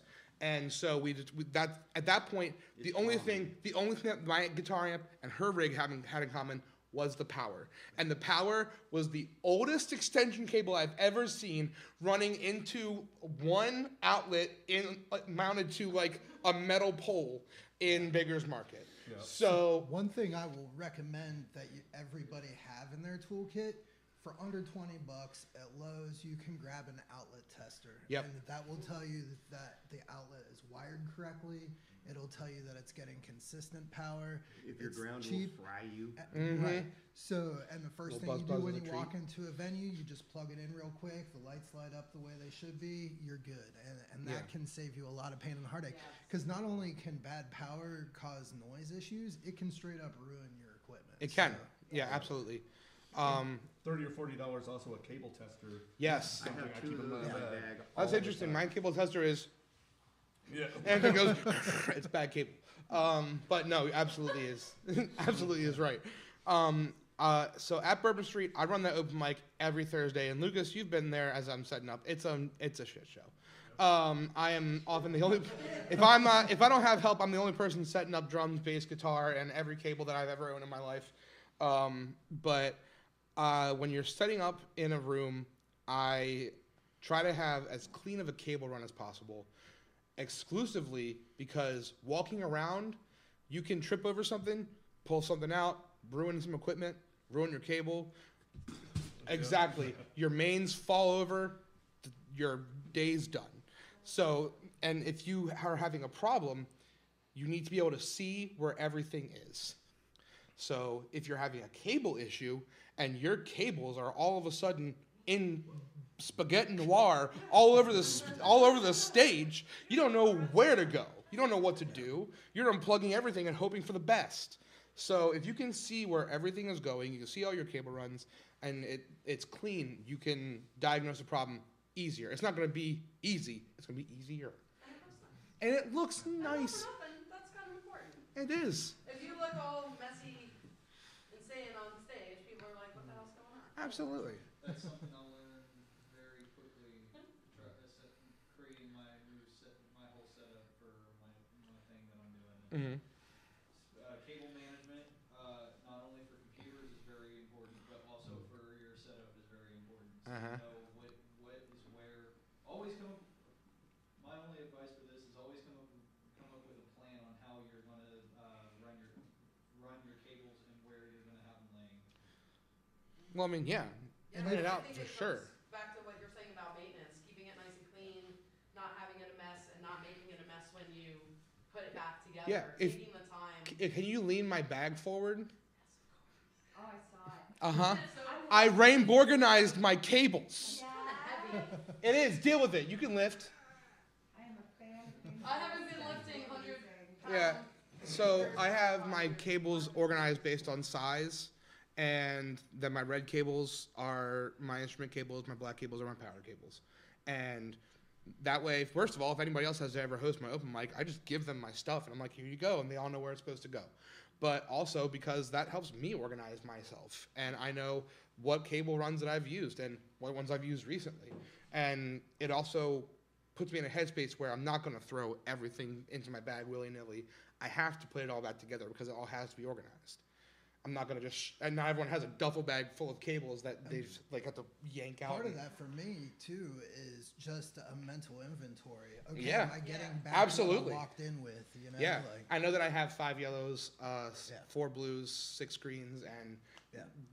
right. Another thing about cable management, if you ever do like double bill with another act and they're using your stuff, if your cables aren't managed appropriately and somebody trips and falls, that's a liability issue. Yep. So like for me, when I'm running sound for people, I need to make sure I either have cable ramps to cover the cables that are exposed or have them laid out in such a way to minimize those tripping hazards because nobody wants to get hit with a Right. lawsuit. And that's what I do at the Bourbon Street Open Mic and at Mad Cats, is I try to run everything either as close to the stage as possible or behind or under the cable ramps that they have in the front of the stage, so that no one has to be walking over the cables, stepping on the cables, rolling things over the cables. I mean, it can, and then when you have an open mic, turnover is a lot for people. Yeah. I have full bands coming on and off stage sometimes. So, I mean, people are walking around everywhere up there. I'm not trying to replace my cables every 2 Cables weeks. are like the worst hidden expense. They too. are. Like, When they I don't said do fun things. when I said I got $500 worth of, Not cheap. no, they're not. I didn't, and that's probably underselling. I probably have over $500 worth of cables in that bag right now, and it's a little silly, but I can run a full band right now with the amount of cables I have in there. Pro tip: keep an eye out for Amazon Prime Day because they sell XLR cables super cheap. I got like a 20-pack of 25 footers for like $50, and you know they're not the best cables, No. but cables are disposable whether they're $100 a cable or $5. Don't say that. I haven't had to replace a cable in a very long time. That's a good point. I very recently had to come up with buy new cables, and I found that the cheapest cables at any store locally that I could find was $23 for one cable. Yeah. Yeah. So I cried a little bit. And went on That's the story for buying gear all the time, always. Yeah. You cry and then you say, okay. went on Amazon. I ended up having to buy one, but anyways, that's beside the point. Went on Amazon. They had they had cables like you said for super cheap, $10 for one cable, and I ended up getting 2 of them. So, and they're like you said, they're not the best cables, and they certainly are not as good as the $23 cables, but I will say they get the job done and they're good enough. Mm-hmm. I mean, also, Delia, with the open mic where we all met, JJ and Delia, I remember freaking out on you for the way you were wrapping cables or wine. I mean, Yeah, she has yet to answer the question. Was she an over the elbow kind of person? and I mean, just tight. Just Oh, ripping every no. thread out of that poor cable. Listen, I don't do the over-under method, but I'm not a monster. But it is one of those things. Just put it down. That, I'll take care of it. Just put it down. It was important though to kind of learn, and I actually ended up watching like a bunch of YouTube videos on different types of cable wrapping, and I experimented with the over-under for a while, but when you don't do it right, you pretzel, and it's just real bad. Yeah, you know what I'm talking about. But it is Pretzel another noir. note just again on maintenance of things, and we should take some cables out at the end. Clean cable runs is my only piece of advice, Cable run frankly. for rooms. TK, what's your like top advice for setting up a room? Practice. That's fair. So when I set up my rig, I'm playing as a sideman for any number of projects. So it might be that I grab my guitar and a bag, and that needs to be everything I need to fit that bill, right? So when I set up to do my duo, I have everything laid out, and I've practiced setting it up, tearing it down, setting it up, tearing it down. Every time I do that, I find something else I can make a little bit easier. Yep. For example, when I'm running with the duo rig, I'm running 9 cables from my station to the mixer. 9 cables. That's a mess. There are 8 cables in this snake. That's going to be my next point. Snake what you can, even if it's your own snake. For example, those 9 cables I talked about are bundled and braided like hair in groups of 3.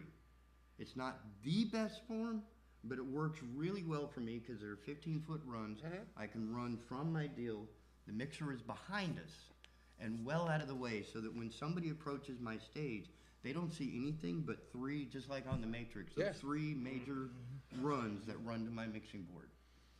My front of house, since I don't use one of these little Lego snap-together cutesy things, mine is older school traditional. I put it on a tripod. The shit talking is legendary. It only comes with age, man. And the Mountain Dew jacket. Yep. Yeah, that's Is that something you set up as the act? I thought that was like you're bringing the speaker for the front of the house. Most Oh, yeah. venues Oh, don't yeah. have their own sound Oh, yeah. systems. and I even know, with this is a great point to mention. One of the reasons why we're going through so much equipment is that like places like we run the open mic at Mad Cats, we have a house system. Bourbon Street has a house system. If you're booking and you're not sure, you're gonna want to ask what equipment Call you have, ahead because always. 9 times out of 10, they do not have equipment. You're bringing it. Yes. I could just share a Facebook. I did an hour for Frank Grant. He hooked it up. And Yeah, I didn't bring. I'm used to playing open mics. I didn't bring anything, and then he left with all the shit. And I was like, oh, fuck. Hook it up. But yeah, I'm just trying to avoid that again. It was very. No, absolutely. Yes, it's a great point because that's happened many times. I've been there when Sean's received a call about certain equipment at Bourbon Street that people didn't bring a certain cable or a microphone or whatever because they see stuff at the open mic, they assume that's everything. That's Sean's stuff. You know what I mean? Or The you only see somebody thing, playing the at a only venue. thing at Bourbon Street that is not mine is the speakers that are mounted directly to the walls, the subwoofer that I cannot fit in my vehicle, and the cable snake that has been pre-installed into the Yes, into the system. definitely check with the venue. Definitely. And sometimes you'll show up to a venue and they have no idea how the system works. They Right. don't have Yep. anybody there. So it's a good idea to have your own stuff to go in those situations where either the venue stuff is broken or nobody knows how to Quick run it. story time because it just happened. So right before this workshop, I was up the street at an unnamed venue, but I was getting a burger and a beer, if that helps.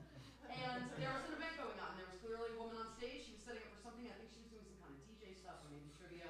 She had a group of people already ready, and they were clearly having some sound issues. She didn't know how to plug into their system. The sound guy who usually does that stuff is in New York right now, and they and the people who were there not only didn't, I couldn't help myself. I was like, I'm not trying to be nosy, but are you having some sound problems? And I told the guy, I'm about to have like Every sound guy in town. Wilmington's best sound folks block up the street. Like if you need help, I might be able to help you out. And he was like, I'm not touching it. This stuff is so mysterious, and so frequently the person behind the bar, they do not know how to run the sound equipment. And in fact, they don't want to touch the sound equipment because one wrong move and they owe somebody $1,500. Right. You know what I mean? So they do not rely on the fact that like you're going to go into a place, even if Well, and that's for the best because that system over there is a Midas system. That's what, like 10 grand Yeah, for the mixer. and I mean, no wonder they won't touch it. Right. And they don't want anybody to touch it except for like well-trained. Yeah. The people that they know. The people that get So paid to definitely touch it. Don't, rely on that. I can also tell you that we know that TK doesn't have any preferences on sound equipment. Or opinions. But, you know, there's been a lot of places, especially when I was traveling around playing music, where they'd be like, we got a house system, and it's awful. Like, Hold on, let me get the karaoke machine. Yeah, out the and back. Oh my God, yes. that's happened, and We have a house system. You show up and it's a box with a speaker taped to it. well, one of them was actually like, they were so proud because they had built it themselves, and it was a powered mixer, no. probably the same powered mixer you were talking Yeah. about. And somebody had actually put car speakers, like 6x9 car speakers, in a box, and I was like, I'm sorry, I'd blow this up. So, you know, luckily I had stuff. But definitely at some point in time, like, there's a comfort level about having your stuff the way it's already set up. And now, you know, we've talked about the digital mixers and how some of these, you know, you can save programs, you can save what room when we play somewhere. JJ's my IT guy.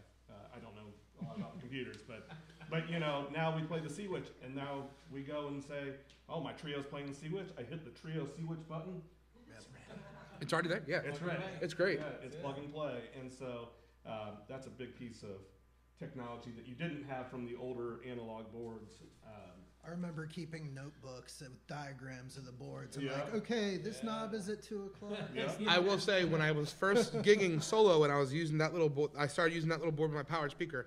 I would, at every venue I played at, take a picture of what my settings were and keep that for future reference. Yeah. And it never mattered. Because I always ended up having, because you would never listen. The more people that are in a room, the more low end that there is, and the more high end deadens. Like the less people in the room, the more high end there is, and the more the low end has like can disperse. So the range can change how the sound is. Even with effects too, like reverb. Absolutely. You know, the more people you have in a room, the more reverb you want coming from the board. Versus, Absolutely. So like everything changes.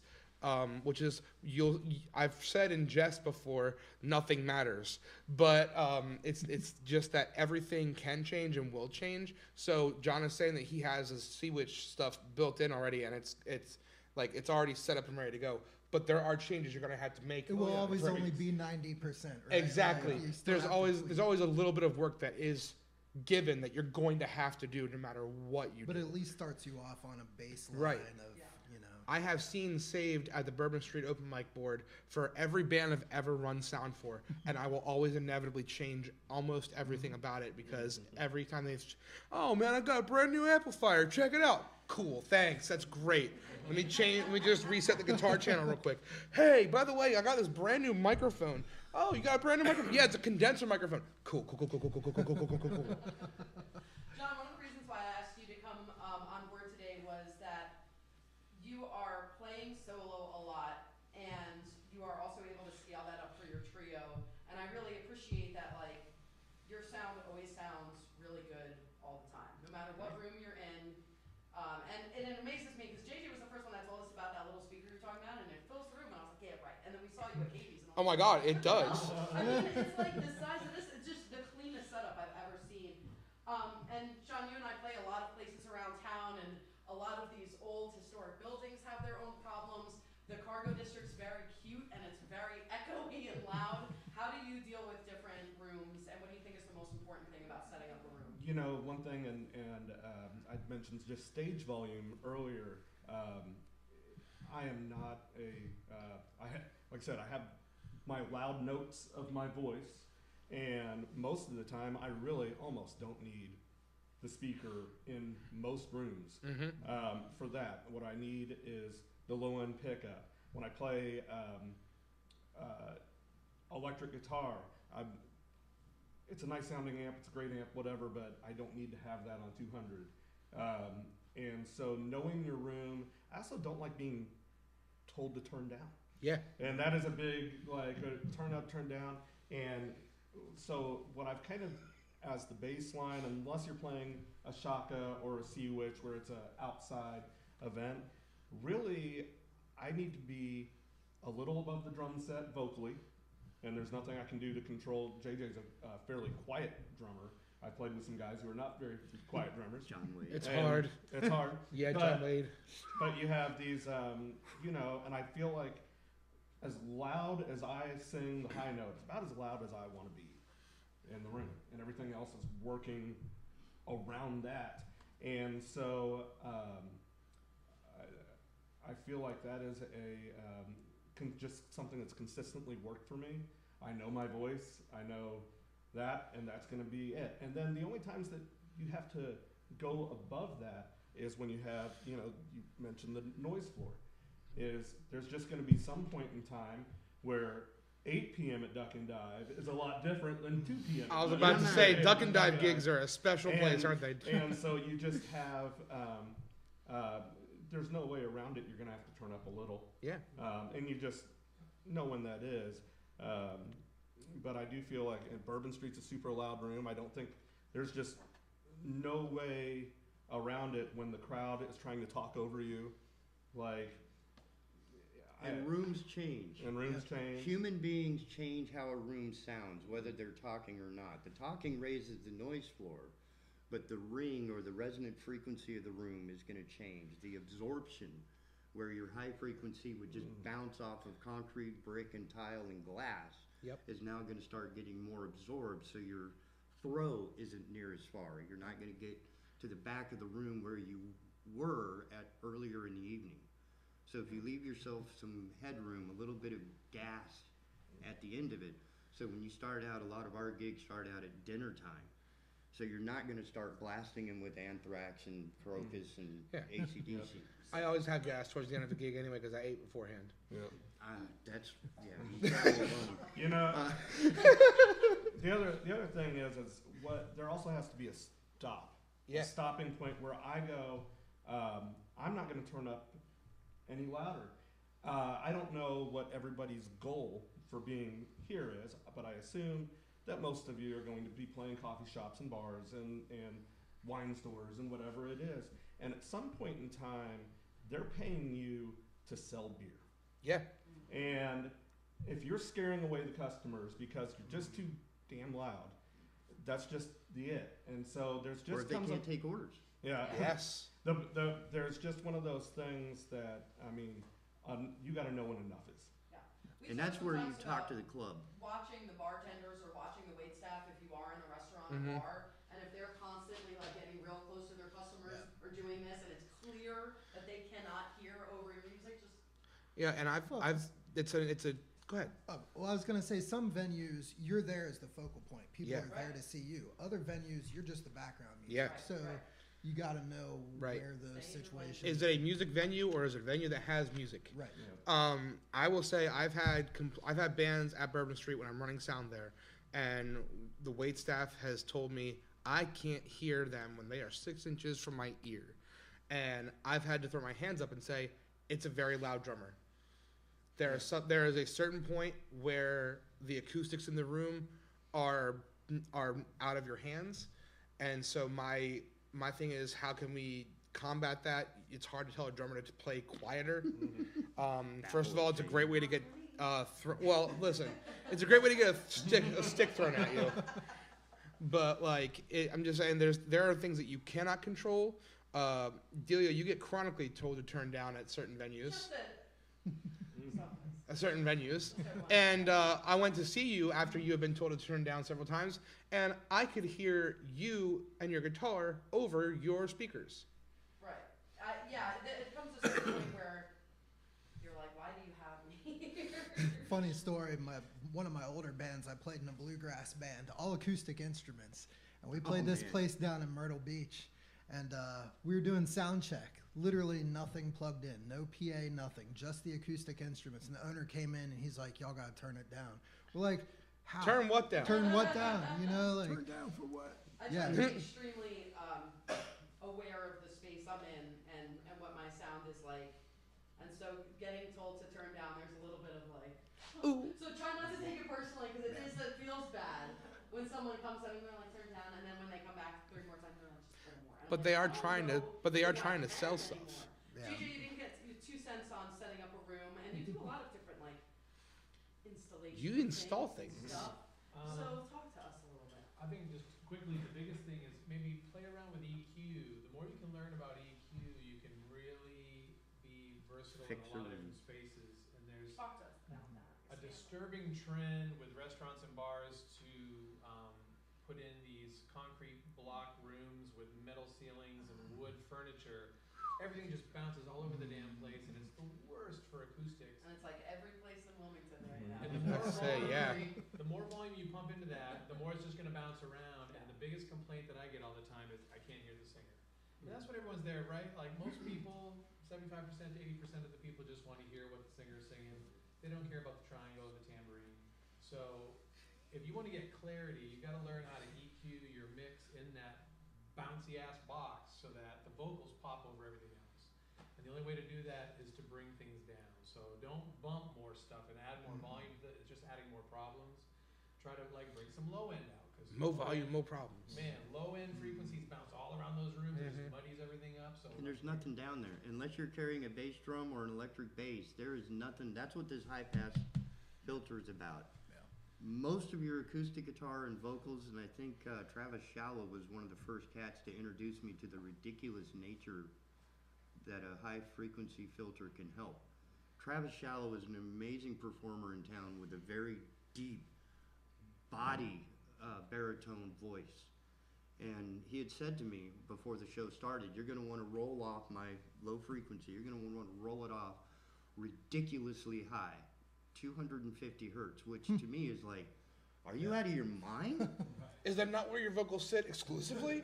But his vocal is so dense in that frequency range that the roll off worked.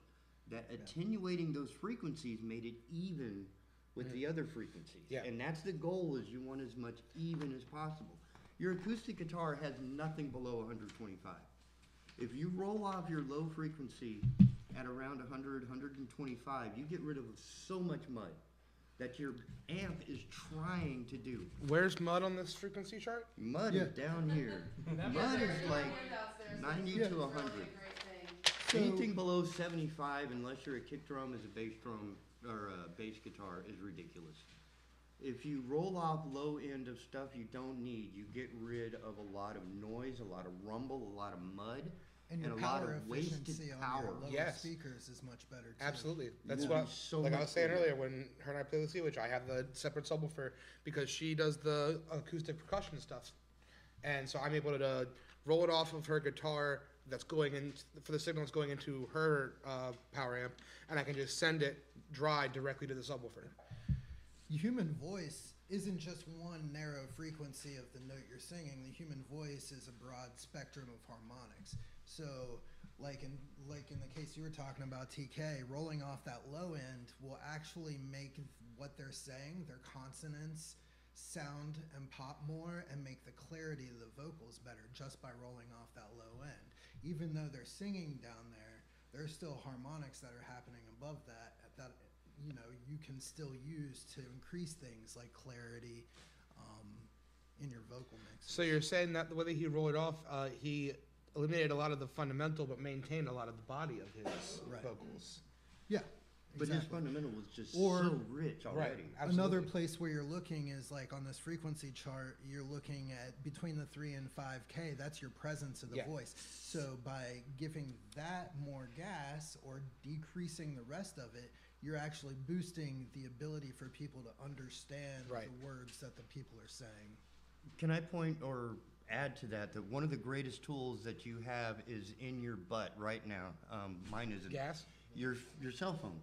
Yeah. Because every one of these cell phones has a microphone on it, it has a speaker on it, you can plug in. There are hundreds of apps that will train your ear to the frequencies that are sensitive.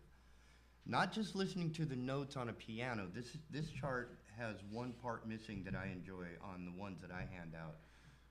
Is it has a keyboard along the bottom to give you a range of where this instrument lives, where this instrument lives. And it helps you identify by tone what's in the piano range, because the piano range is still limited. The symphonic range is still limited. There are notes below it, and there are notes above it, or at least the sounds, the sibilance, the crispness, And sometimes you don't need that either. It's just a bunch of wind, a bunch of noise. There's no usable or musical information up there. A lot of ASMR sounds. And that's why you want to get rid of those and clean up the sound and focus it for what that instrument is doing. Sean, you want to talk about your app that we use sometimes at MATCAP? Oh, yeah. So, if FFT? no, honestly, I use a guitar tuner app, but it will read back the frequency that I'm humming into it. So if a particular frequency is feeding back, or I can feel it trying to feed back, I'll bring it up and I'll just hum into it. It tells me what frequency it is, and I just go out to, I find where it is on the RTA, which is, and I just yank it out of there. So this is ear training, so that I'm sure he has probably far more experience than I do, where I can walk into a room and clap my hands and make a couple of sounds, and I already know a room is going to be sensitive around 380 hertz. And I know that every double of that frequency is going to be sensitive as well. That's because the harmonic Harmonics. was it? Your harmonics. Yeah, harmonic series. The overtones. Yeah. But the point is, every room, as you hear you want to train your ears so you know what to listen for, so that, because using an FFT and an RTA for hundreds of years, back when the dinosaurs, I had to learn what these frequencies were, because I didn't have a phone that would tell me it's 200 hertz or 180, and I don't have the time. I may not have the ability to hold my phone and say, no. I've got a knob, I got to find that frequency right now. Yeah. And If you having ever wanna, the ear training. If you ever want to really train and practice your ear for that, I use an app on my Android called the Audio Trainer. And basically what it does, it's like a quiz. It'll play a certain frequency, and you have to guess or tell it which band it is. Mhm. And over time, you can tell which frequencies are which bands. That's one of them. And so that way, when you hear There's 20 or feedback, 30 of those. you can Absolutely. know it And- and drop it And down. I've been working on that. There's also a YouTube video that I found recently that I'm going to send to Delia, because I found it once and sent it to you, and I can't find it again. But it has a lot to do with vowel sounds and how they relate to the frequency I spectrum. don't want to know how your vowels So, certain things that say ooh are like lower frequency things. E is higher frequency stuff. Eh, that kind of stuff. And it's a frequency range, but it will help you narrow down. It'll say, well, if it's making this ooh sound, I know to go down to this frequency range because it's somewhere in that like low mid a range. roar rather than a squeal. Exactly, Yeah. that kind of stuff. And just to bring all this information back to how it can apply to you, like in the middle of a gig, as some folks are talking about, like what we do a lot at MATCAPs, because there are certain things that are making weird sounds and we can hear where the frequency is. Like you're talking about, we go into the RTA, we can just kind of pull on that.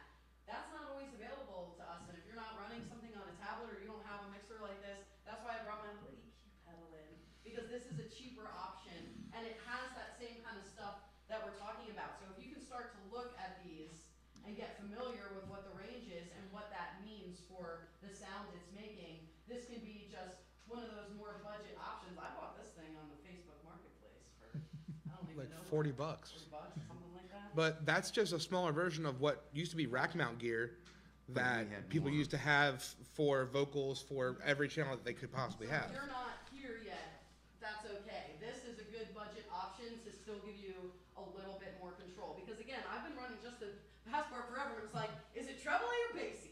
Right? That's all I got. Like, I can't do anything other than that. I'll turn down the reverb a little bit. Or move the speaker. Or Like move the that, speaker sometimes around, that's right, it's gotta be enough. analog. Point it But this has elsewhere. helped me out Right. a lot in a lot of different rooms where all of a sudden I'm getting something weird. I also, just to go back to more like analog equipment, I believe John used one of these too, especially for looping. We use one of those feedback suppressor things in the sound hole of our guitar. So that will help. In certain rooms, I have to have that. Mhm. And in certain places, I don't have to use it. But there's some other options around just having to kind of figure this out. But I think relating, starting to relate those Oh, yeah. frequencies to what you're hearing helps you as a musician say, what is it that I am hearing and how can I fix it? So on that note, we're just going to roll into troubleshooting the most common things that we're talking about. How does that, all of what we're talking about, apply? It applies because you're going to get feedback noises, you're going to get weird buzzing sounds, you're going to get something that you don't understand. So let's talk about the most common issues that y'all have run into in your hundreds of years of sound service? Trevor, we'll start with you and go this way. Most common issue, how do you Everything. So Everything is wrong. Everything's That crazy. show's bigger than this. Yeah, right. It really depends on the room, the venue, what configuration of people you're playing with. What kind of but artist you're working what with? kind of artist you're working with. One thing that I noticed from a lot of people, whether they're a guitar player, keyboard player, bass player, everybody wants to talk about scooping the mids. And We're it still can having be- that conversation? it was kind of like that. But if you think about it, and if you look at this sheet, most of your musical information is happening in that mid-range. yeah. So that's one of the things I try and tell people, don't do that. Only attack the frequencies that are problematic. Don't attack everything, because then you're just cutting out most of that musical information you're trying to get out there to the crowd. So a lot of it's EQing, particularly with instruments. I'll find guitars that sometimes are just way too bassy, and typically jazz players are like that. They want their tone to be really bassy. But yeah, you don't want to lose that information. And then the other thing is the power. Like when I said earlier, get one of those little outlet checkers will solve a ton of problems, because that's where a lot of things that are an electronic nature, that's where a lot of those problems will start. I had a question about that. How would you approach that conversation? And I ask that because I've been in groups where it seemed almost impossible to explain. I understand you play like this by yourself, you have musical information, but as a group it doesn't work. Right. I mean, I could go into hours and hours of technical, like, especially with like vocals, guitar, and keyboards, they all tend to occupy They're in that the exact same mid-range. spot. And, if you want to go out, I don't have enough time here to talk about it, but look into something called comb filtering, which basically will reduce frequencies in each instrument kind of separated, so they're scattered. So you're not losing all the musical information from all of it, you're only losing some musical information from each of it. And that way it separates your mix better. People can pick out which instruments there are and actually be able to hear them equally. And it will keep it from sounding super muddy in that mid-range, which will cause people to want to, quote unquote, scoop those mids down. Yeah. But how do you convince the actual performer? How do you convince the performer? You don't. That's You don't. psychology. You don't. Like, how do you trick them? Like, you pretend like That's the removal of ego. Well, That's not a thing. So I used to work in IT, and I used to have this saying, like, my job is only 20% technology, it's 80% psychology, right? Yeah. So you got to read the performer and see if they're even receptive to feedback, and to constructive criticism, which, a lot of people aren't, especially when it's like 5 minutes till they hit the stage and all that. So, I would use the tools in my toolbox to be able to overcome those limitations or those issues without having to directly involve the performer. I was afraid you were going to say that. I was hoping for a secret. But there are things you can suggest. So, like, take for instance, like a guitar amp and a guitar player who always wants to play it super loud, right? Well, this is affecting our ability and my ability as a sound guy to appropriately balance the mix in the room to make it so it's not at an insane loudness level. So you can take technological approaches. Like, why don't you try that there are little boxes that'll plug in between the power amp section and the speaker. So the guitar player can crank the amp as loud as they want to get the tone that they want, but then this box will help you dial down the actual volume level of the speaker and the sound coming out. Because that's a lot of the argument, right? Like, well, I have to have it turned up because that's my tone. Right. And that is, there are some truths to that, for sure. But, so No I one's try playing and plexus offer anymore. technical solutions rather than personal solutions, because if you offer, like, you're doing this wrong, they're going to take it personally, right? But if you say, well, if you try this piece of equipment, it might help us solve this issue. I appreciate that. Yeah. JJ, common problems that you have run into in various sound settings? Well, like he said, I think it's tough to talk about common problems, but I think the biggest thing with troubleshooting is how you attack it. And the thing that I try to do in the heat of the moment when you're about to start and all of a sudden something's not working, is you gotta use the scientific method. So we're ready to start and Trevor's mic isn't working. Well, what could it be? It could be the mic, it could be the cable, it could be something in the mixer or something down the chain. So what I would do first thing, like pop a different mic on there. If that fixes it, then we know what the problem is. If that doesn't fix it, plug in a different cable. If that doesn't fix it, then we keep working our way down the problem chain. So that's how I attack things when I'm in the heat of the moment. And be careful to like track what you're checking too, because you can get lost sometimes if you start hot swapping things on the stage and all of a sudden you forget what you checked and it's like. Now it's a big mess. I've been there. Yeah. You've removed several pedals off your pedal board, and cables are everywhere, and it's still the problem. One of the craziest issues I've ever had at a gig was a pedal board.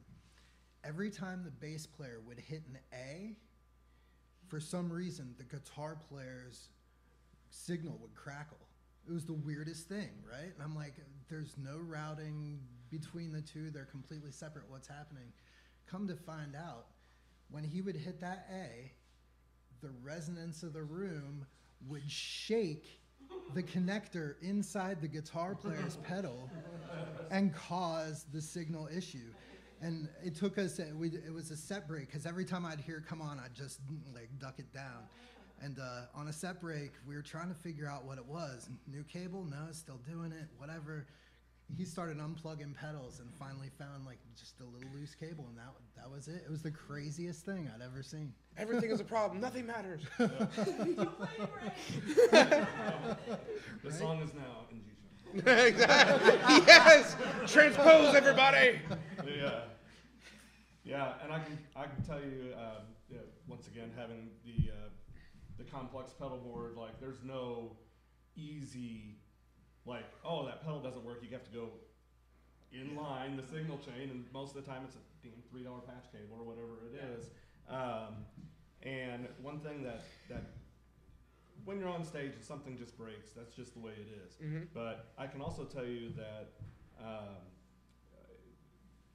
there's another level of being professional too, and it's like showing up. We have a couple of bass players and common who show up 3 seconds before the gig starts. I mean, like literally, it's like 1, 2, 3, and he comes in with his amp and turns It's not on. Sean. It's not Sean. But you know, if you have the opportunity, and I know other people like you have different jobs or everything else, get there early. Oh yeah. Mm-hmm. Set it up, test it out. I know it doesn't work that way every time because you know you show up 2.5 hours early and somebody's eating dinner on the stage. You know, I mean, that stuff just happens. But you know, there is time to make sure your mic works. Make sure, you know, I use a vocal loop, a guitar loop. Make sure that the output settings there, I don't just step on it. All of a sudden, it's 3 times louder than, you know, the loop coming back. So just, I'm in general an hour early. Some gigs, like when I play the duck and dive, it's easier for me to show up hours earlier. Yeah. Make sure I got the parking spot. Make sure that whatever. And look, if everything works, I go eat a hamburger over at Rebellion and drink a beer. Yeah. Like, we're good. We're chill. You're a performer too, so like that's rest time to get your head right to actually go on perform. And also people ask, I know there was a panel here about booking. But I wanted you for that too, but you were booked. I know. Good problems. It's a good problem. But you know, sometimes I always tell people the owner doesn't book, the bartender books. Uh-huh. So you know, I made sure to iterate that frequently. And so a lot of times, yes, I'm set up early. I'm professional. I'm not in your way. I'm not screaming test while you have a million things going on. Like, it's easy. And now I get a chance to sit down and have a conversation, get to know the people who are paying me, the people who are calling me, and you get that personal relationship too. That it just makes you look more pro. No, I mean, absolutely showing up. I'm not a you know, I'm not naturally a professional person. Like I have to work. I'm a mess. What are you It's gonna been do? learned. But yeah, but I've definitely given myself that safety net over the years. Yeah. And One lucky time. yeah, so that's something I can definitely tell you. Damn it, have a 9-volt battery. Please. Yeah, have a backup. I just recently Like I said, I ran into a situation where I thought it was a battery, and we started late, and nothing makes you feel like worse and less professional than starting late because you didn't have a freaking battery, or you know what I mean? Like it's something so it just makes you feel foolish. And you got to walk And out then, 2 buildings over to the Circle you know, K in order to get one. Or ask the sound guy. Yeah, where you're huffing back like. I always keep and at not for least nothing, but 4 you're of them in my talking box. But they're just in 20 case. bucks a piece. Well, The headspace that yeah, that man. puts you in to I have one right alcohol here, at 20 your Do you ever songs have on to bring a stage. battery back? Absolutely. It's stressful. TK, what are the most common problems you run into? Say one. Remind, In the 100 years. to re-emphasize my history, I'm an engineer. I'm a solder jockey. I'm used to looking at oscilloscopes and looking at voltage meters and seeing what my circuits are doing when something goes wrong. When you're on stage, you don't have that option. However, the same principles apply, which these men have all been talking about. Isolate and eliminate. Because everything behaves exactly the same, and this goes back to another thing I said earlier, is practice. Set your shit up at home and abuse the piss out of it. My job as an engineer at the television station for NBC was to make sure that shit would not die when we were doing the Kentucky Derby. Right? testing. So we took that shit in the backyard and we beat it with bricks. We threw it on. We did shit to this we would never do in real life just to make sure it would survive. I'm not saying go destroy your shit. What I am saying is practice setting it up. Practice tearing it down. Practice setting it up. Find the soft spots. Find where things aren't as smooth as they could be. And what you'll discover is that you can streamline your setup. You can streamline your approach. Another point that I wanted to get on earlier, which is sort of in the gear process, is if you're an acoustic guitar player, do yourself a favor and get an LR Baggs DI. The reason why I say that is that the DI for the acoustic guitar has really cool things like a notch filter, because acoustic guitars every acoustic instrument should have a DI, a LR Baggs DI, because it will want to roar or run away at a frequency no matter where you are. And rather than trying to chase it in your mixer each time, especially if you're playing a gig that it's somebody else's mixer, you can just reach down and find that. On my guitar, it's generally 96 to 110. And I can just roll that right out of the DI and I'm straight. If I need a little more presence, if I need a little bit more gain, the one I have has a gain boost on it, so I have natural boost built into the pedal, eliminates so many problems. But if you are going to use your own rig, practice it and take it. Yeah. Even if you go like to Mad Catz, I've gone to Mad Catz, they have a wonderful system that I think is a little overkill for what we do. So I'll bring my own system that is adequate to what we do and sounds good for what we do. And I can set it up, tear it down, get it out of there. That I love their system, I just don't need it.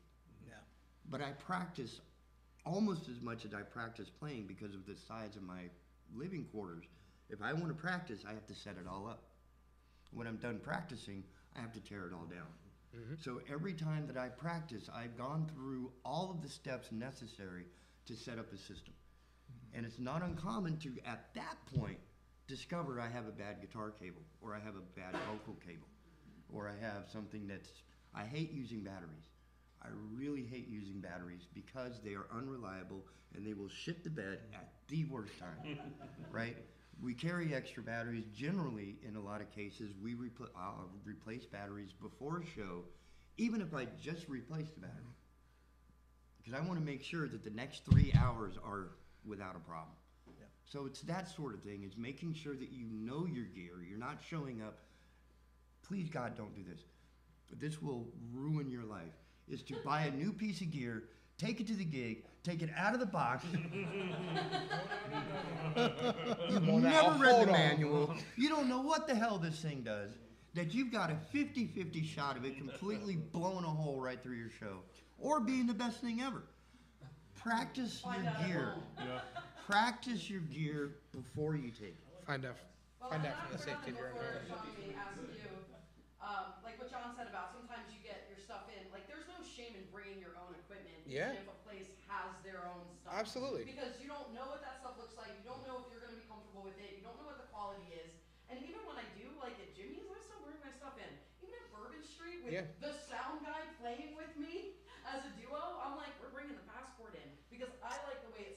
better. Yeah. I like the way that I can put the speaker better. I like the way that I've dialed it in with my looper and my board better.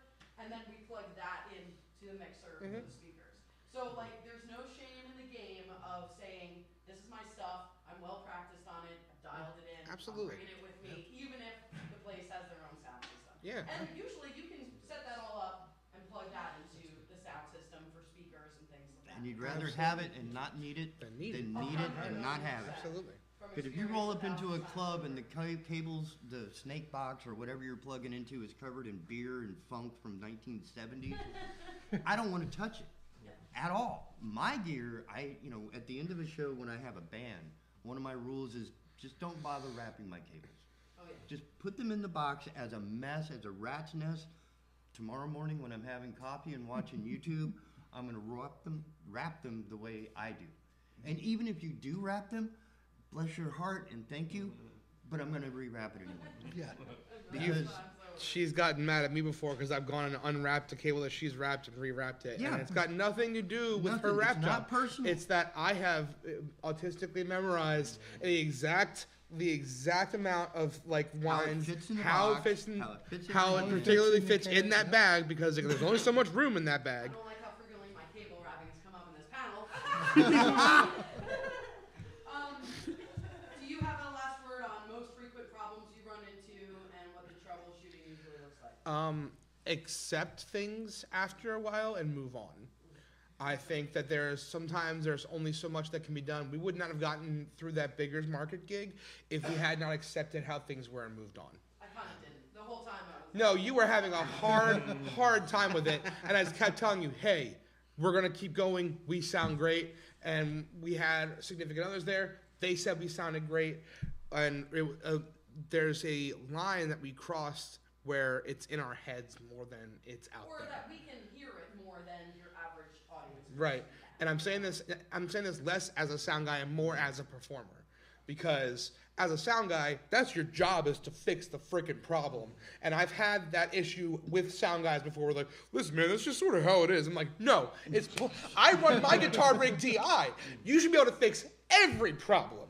Like, you have complete control over it. That is your job.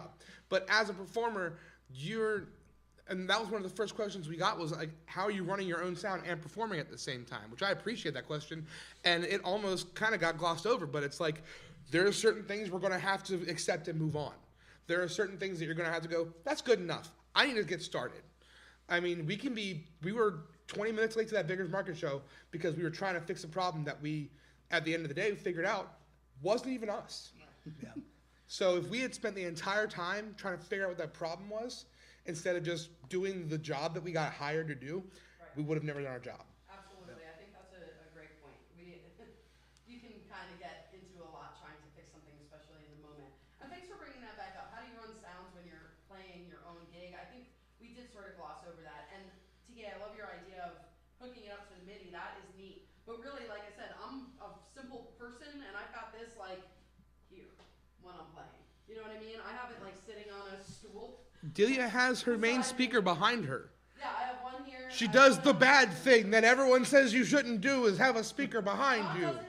I've seen him. And like super literally, you'll just like be singing or saying something and just crank it, just like. Yeah, I keep Yeah. my mixer real close to me is what I do, and like literally right behind me, and I'm tweaking as I go. And if And she has I a hear speaker. something weird, She has a again, speaker behind her. It's not a monitor mix. It's it's whatever's going out to the house. That's one of the reasons why, like, not for nothing. I know it's a hot take. I like the speaker behind me still. I like to hear the house mix, kind of like what John was talking about. I'm also looping. I'm using a pedal board with a lot of different stuff in it. I want to hear what everyone is hearing, and I want to be able to adjust that and know that what I'm hearing is what everybody's hearing. So I pop the speaker behind me. I tilt it in a certain way that it doesn't hit the microphone for feedback. TK, what do you think Record. about that? Record. Record. Yeah, record yourself. As Absolutely. As an engineer, as a sound person, as You a need musician. to. So, But wait, You wait, wait, have wait, wait, to. wait, wait, wait, wait, time out. But don't record like a cell phone in the room. Record what's on your board. so Play that back and listen to it critically. that X32. So a lot of the digital boards have the ability Just to about all. multi-track record. And so what I do for my band that I perform as well as run sound for at the same time, I have a recording of multi-track recording of my band on that board at all times that I can play back when I show up to a venue, in the venue, and pre-EQ everything before any of the band members. It's a virtual even get sound there. check. Yeah, It's those a are cool. virtual sound check. But the point I'm making is more, listen to a stereo mix. Listen to what the speakers are doing. And listen to it critically on 2 points. Listen to it on your performance. Are you pitchy? Are you fast? Are you rushing? Are you slurring? The other side is listen to the mix critically. Is there too much delay? Is it too windy? Is it too boomy? Do you hear a lot of pops and booms? That way each mix that you listen to, and if you're working with other people, let them critique. And try to remember that it's not personal. This is like a coaching to get better at something that is always changing. Sound is fluid. Yeah, and not everybody has the same ear. So there's this trope: sound guys, they don't want your feedback. You know, we'll put the fake fader on the side. Not You yet. adjust your volume. But don't talk to me when I'm doing the show. I personally am not that guy. My ears are not the truth. So if somebody comes up to me and says, you know, and I'm having a little hard time understanding what the vocalist is singing. I'd rather hear that rather than, dude. Yeah, but you know, like the amount of times that we've had a people lot of come up on sound stage and be like, I guys can't hear the singer. would be open to constructive criticism as long as it isn't accusatory. Right, or absolutely. It has to be done in a constructive Because format. a lot of us realize our ears aren't the truth. We're No. only one set of ears. Everybody has different ears. Everybody hears things differently. And so every musician has any hearing feedback damage. you can get from the crowd or from even the venue owners or the bartenders, anybody there that's been listening And to what take you're it doing. in stride with who they are. Right. Because a bartender saying it sounds shrill, you kind of have to parse that to say, oh, I must have a little bit in the 1.2, 1.6 that's getting a little harsh in the room. But if someone's like, hey man, that's my sister singing, I can't hear. Nah, look. Right? Look, guy. You're the weight of your comment is really much lower than somebody who walks up, like if you were at one of my shows and say, hey, man, I'm hearing something at about 16. Yeah. Oh, If any of you ever come up to any of our shows and be like, hey, this is wrong, I'm fixing it immediately. Not for nothing, but when we do see John or JJ at a show, we're like, hey, how does it sound? Right. Because Yeah. we're like, we trust y'all. You know what I mean? Like, if we see a musician friend, we're like, hey, how does it sound? And they'll go back there, how does it sound like? And we tend to be. Sometimes I send Michael on a little journey around the venue just to kind of dial it in. Guys, we're running a little over, obviously. So I just want to give the panel an opportunity to like kind of sum up final thoughts, and then us an opportunity to take a look if you have the time And to hang ask around, questions. Look and ask some questions. Exactly. That's great. If you got to get out of here, including panelists, totally understood. If everybody's down to go for another like 15 minutes or so, then we can just get last thoughts, ask a few questions, and take a closer look at some of this gear. Cool? Cool. Okay. Panelists, final wrapped up thoughts about sound stuff. Not that we could ever really wrap up all the things No. that we want to say. No, about this it. is talk a for months this on is a courses and Yeah, we could probably years-long recommend a couple. experience-based thing that is a constant journey that every one of us is still on, and we're all constantly learning things. And I think that what a lot has been said today has been be open to learning things. Yeah. Don't be turned off to being wrong about stuff. And I've said it in jest a lot, but like nothing matters. Do what you want and do what sounds best for you. I mean, John has been playing the same rig as long as I've seen him, and then he downgraded quote unquote to this little 8-inch speaker, and I was like, what the hell is John doing? And then I show up and he sounds better than he ever has, and he's had to do 25% of the work to get it dialed in, and it's so none of that stuff matters. You can have the best rig on the planet, and in John Husband's case, he was able to replace it with an 8-inch speaker that he can mix on his phone.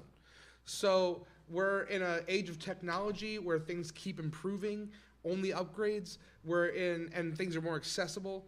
So go to shows, listen to what sounds good to you, and do what sounds good to you. And don't be afraid to ask questions or learn things. Experiment. Yeah. Like You're not going to get your hair caught. You might burn something up. And in 35 years of doing this, I've burned up a couple of speakers because I was stupid, I wasn't paying attention. And it's almost impossible to make the mistakes that I made because those systems just don't exist. Everything, my speakers are 35 pounds a piece. Everything I need is in there. I plug in input, I plug in power. There's nowhere for my hair to get caught. As long as I keep it out of the bathtub, I'm usually in pretty good shape, right? So as John had pointed out, don't run your shit in the rain. You know, there's some simple things. Water is your enemy most It of is the time. your enemy. But for the most part, really train your ear. Yeah. Because my point about the recording is that you're learning a soft science, right? When you're flying an airplane, you know as a pilot what will this plane up, what will flip it, what will crash it. When you're running sound, it's not as cut and dry. Like your gain may be a little bit higher than you realize, but you don't understand why there's a little squeal that just.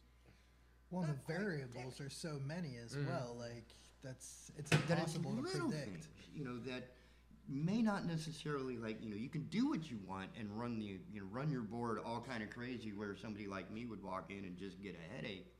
But if it's working, you're gonna hone from there. Yeah. It's kind of like when you're sighting in your rifle shooting.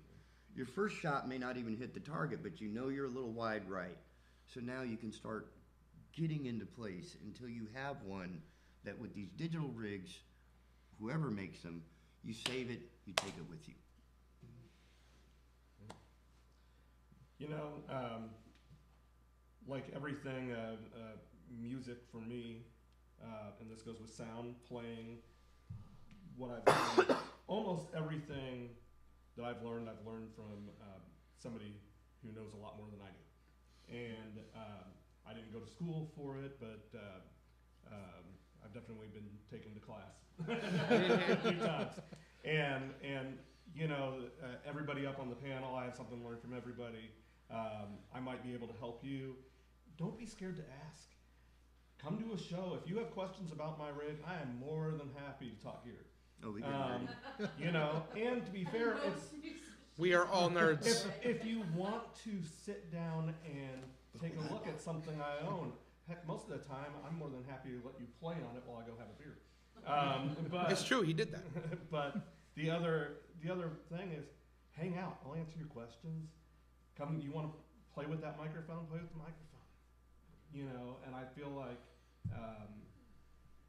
not every music community is as open as a lot of the Wilmington stuff has been. So we're blessed with being able to have these conversations, these panels, and people. So I think. I think that's a great point. I just want to be clear, like, when I was very excited about getting all of you in a room together, it's because, like, half of this information people keep and gatekeep to themselves. Oh my God. Because That's how we the make difference money. between you being hired for a sound gig over the next guy. It's like, you have this collection of stuff that you know how to do that maybe not everybody does, you know, because you've been running sound for 400 years. So the fact that everybody is so open to sharing this stuff is. What was that, Sonny? You said 100 years. You look great for The Toronto. Wilmington music community being as open Thank as you. we are to share all of this It's the information aloe with each vera. other, whether it was about booking like the last That's what time I've and been giving doing. up those secrets to sound secrets, like you don't get this everywhere. So I really appreciate your time. JJ, final thoughts? Take us home. I think what you've learned tonight is position you to be one of the top 5 or 6 sound engineers. Listen, let's say there's. I encourage you to go out and start spreading your name and number. Can't do any worse than we have. Just bring these with you and be like, okay. Yeah. And apparently buy Soundcraft. Yeah. Apparently Behringer's trash.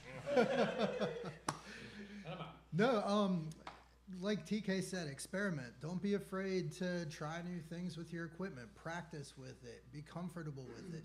Blow it up. Push it outside of its limits and do things that seem crazy or wild, and Everything's a smoke know machine if you're how playing. that equipment's going to react in those types of situations. It is hugely important. And as far as questions, you know, it's good we're learning this because that will give you the tools to be able to properly communicate with people like me. When I'm running sound for you, you can tell me, hey, you know what? my monitor sounds a little harsh in the mid-range 2K. That gives me the instant information I need to make a change versus trying to decode what you're saying to me and turn it into usable information, right? So learn as much as you can about it. Ask questions. I included my business card on my handouts here. Feel free to shoot me emails. I'm always happy to answer quick questions and work with you if you want some extra time to learn things. Thank you for that. I want to say just a few things, then we'll open it up to questions. Things that are not like tech related. Sometimes at the Mad Cats open mic, we're hearing something weird. Tune your guitar every once in a while. I know that sounds obvious. It's not. What? It's not. You'd be surprised how many times we're like, hey, we can't tune it for you. It was and that's literally tuned the when I difference put of it like, in the what's case. out there. Right. Stand up straight. Make sure the microphone's pointing to you. Do you know how many times we go and adjust the microphone at the open mic because I can't hear myself very well. And this person I don't understand. I like this one. Sounds like they're slurring because their face is like this and they're doing this. Have the microphone at a proper height. Make sure you're not straining your neck.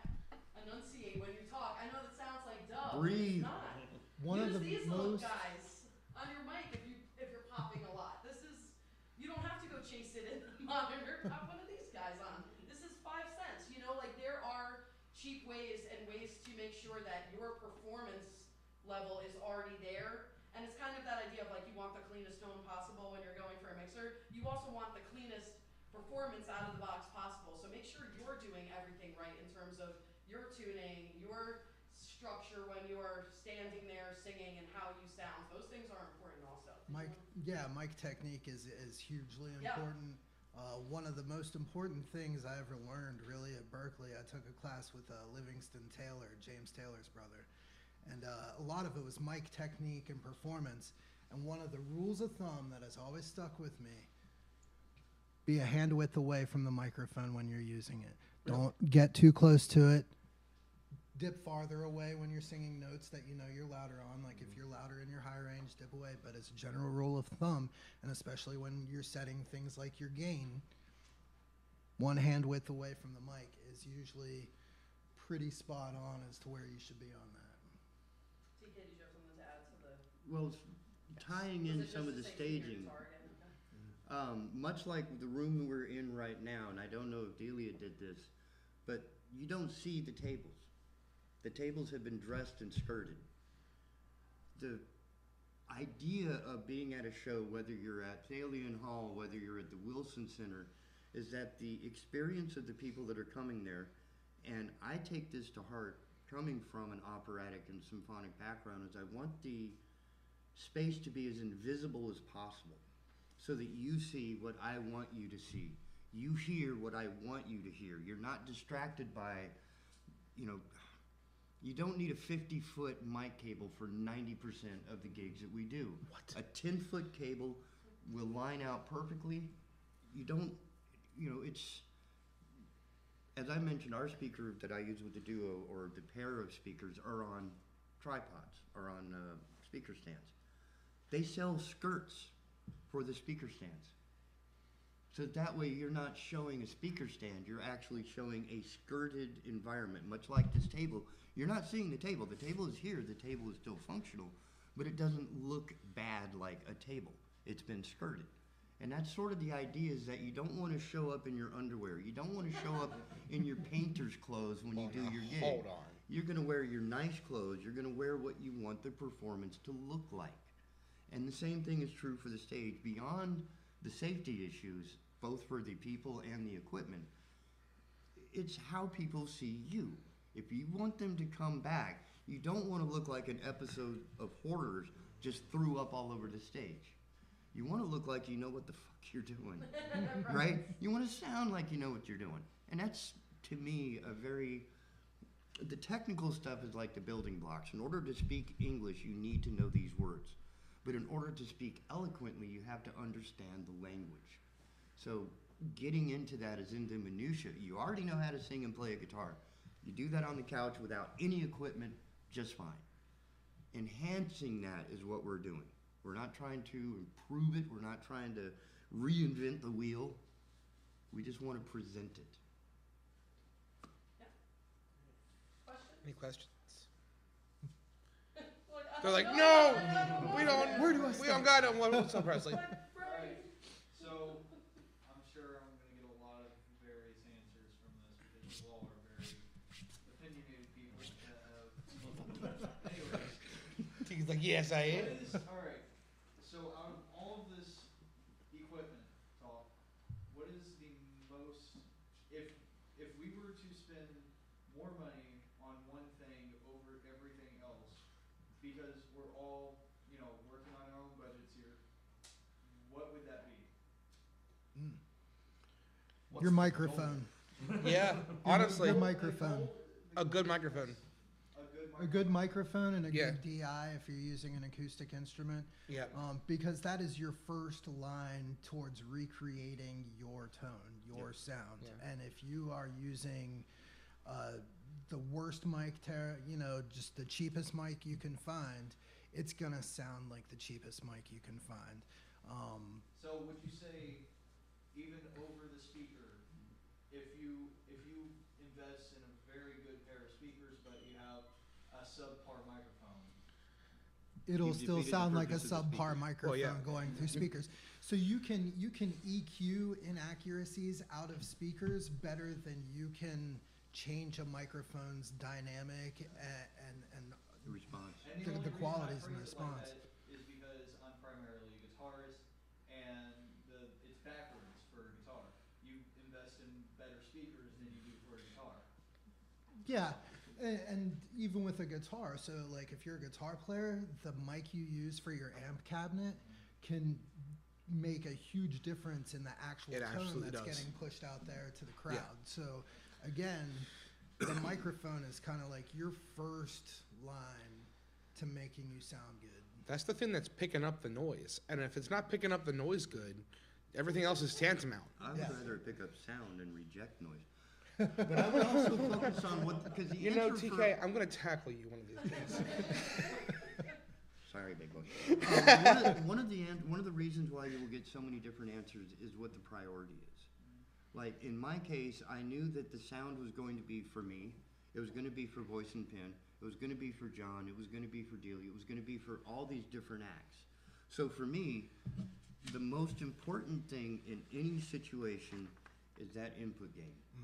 That to me is the most important. So if I'm going to spend money, that's the first link in the chain that I feel is the most important for my priority. If I'm not running sound and it's just me as a musician, that DI and that good microphone and a good set of cables is all I need to show up at any gig and play well. Yeah. Or sound decent.